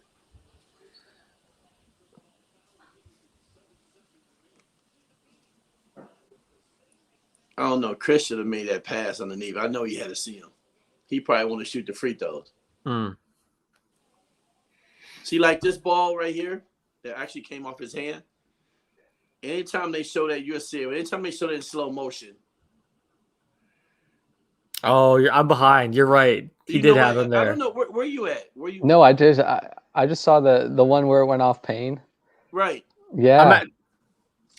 No, where you guys living? I'm at. He just shot a free throw. East Coast or West? Oh, I'm in Lakeland. I'm in like right outside of Orlando. So we're both East Coast. Okay, Lakeland, Florida. All right. Yeah, yep. And then Ethan is Boston. Yep. Oh, okay. Former home of the Lakeland Ducks of the ABA. Hey, there you go. Now we have the Lakeland Magic, the G League team. Oh wow. Yep. Oh, in Orlando? Yeah, it's like right outside of Orlando. Okay. Is that where Mike Bibby? He's coaching in one of them. One of the G Leagues in there he was at. Let me see. That's a good question. I don't know. I know I think he took a G League job in Florida. Oh, okay. Let me see. He is. I know he was coaching. I'm not sure where he's coaching. I can't find it now. Oh, I thought he's. I'm not mistaken. He said he was at a G League. Maybe he was just. I know he said he was in the bubble. He was at. I think the last job that he. Oh, that's what it was. I think he was at the G League bubble in Orlando. Yeah. And so he was coaching like the G League alumni team. That's what I'm seeing here. Okay, so I don't think he's so he was at Hillcrest Prep last, and then I think he's coached like in the bubble and did some coaching here and there. But yeah, that makes sense. Yeah, okay. All right. I know he said he was out there when I talked to him, but I thought he was coaching on the team. Gotcha. Yeah. Yeah, the G League bubble. I'm excited for them to just get things back to normal. Like I hate the G League bubble. I'm excited for the G League to be normal. I'm excited to have Summer League again. You know, get access back in arenas in terms of like media for the regular for these games. It's been a weird 2 years or year and a half. Yeah. All right, 7 seconds left here. I'm not fouling. That's because he fouled him, so you shoot it too.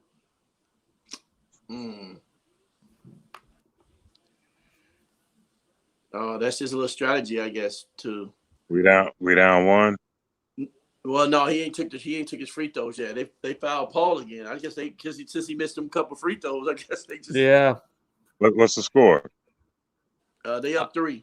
81-78. George about to take 2 free throws. Oh, he missed it. Oh, I'm sorry, y'all. I forgot I'm ahead. No, I appreciate it. All right. Man. I'm sorry. Go Suns. Oh yeah. Sorry, man. I predict them winning it all, man. When this whole playoff thing started. So it's a good call. Did he miss both or just one? He haven't took the second one yet. Oh, okay. They were showing replays. That's funny.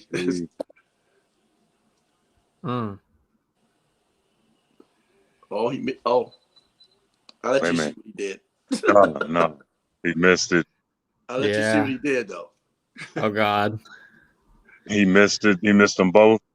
Did he airball it? Now I'm curious. Oh God, hold on. I'll let you guys. Oh, here it is now.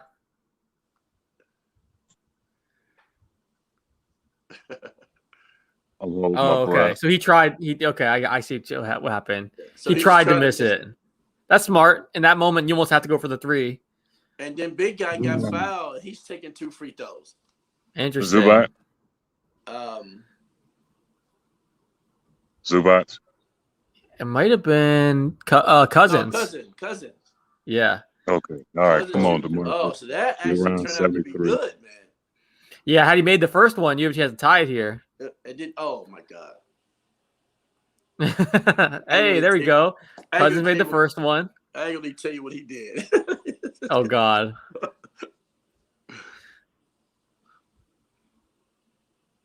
It's so weird. Even when my son is watching the game, I always see it first for whatever reason. Yeah, I don't know. Yeah, he didn't even try to hit the rim. That's not how that works. I know, right?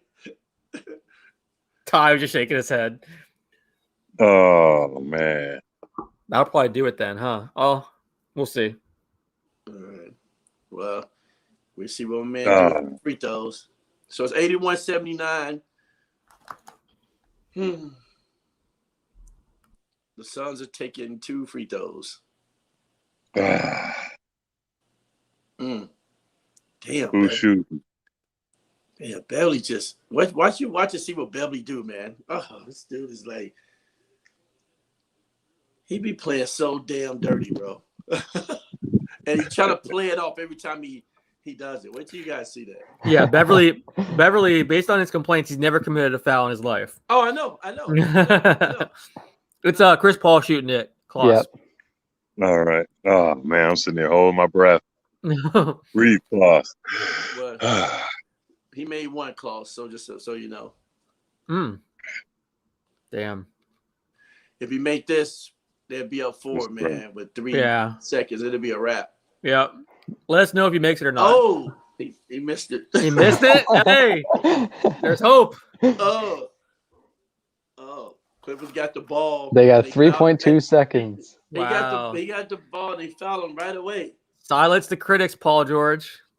Oh, you said they fouled him? Oh, I didn't even realize that. Oh. It's not a bad idea. Yeah. Right. There's only 2 shots. Yeah. But he's going to probably do what he's doing. Make one and then Damn it. Someone said, Mark Stein said, no one's closing this game well. The Suns, the Clippers, or the officials. No, they're not. I'm not even lying. I'm up 3. I'm not fouling right away. You're gonna have to take that long. Just play them in front and shoot a contested shot, man. Game has been over. Exactly. Yeah, I'm not gonna keep going back and forth like this. This is crazy to me. It's just boring too. Like boring basketball. It's boring too, having so many free throws. And last game it was reviews like left and right.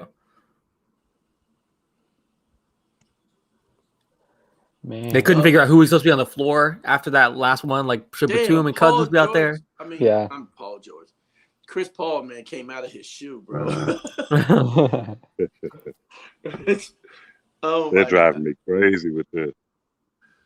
Yo, that's crazy. How the hell did he come out of his shoe? Oh, yeah, it pretty much does it then. Yeah. What did he do? Step on this? Must have been, yeah. Oh, he stepped on him. Okay. I see what he did. Okay. So if Paul knocks these 2 down, we'll wrap this up. We appreciate everyone hanging out here, posting your comments in the chat. Thank you guys for joining us, and we're probably gonna do another one soon. I think we're gonna be back at some point in the next week here, do another watch party. So thank you guys for hanging out here. So yeah, let me know. You're ahead of me, so let me know if Paul hits both of them. Okay. Paul George is out. Yep. He made the first one. Okay.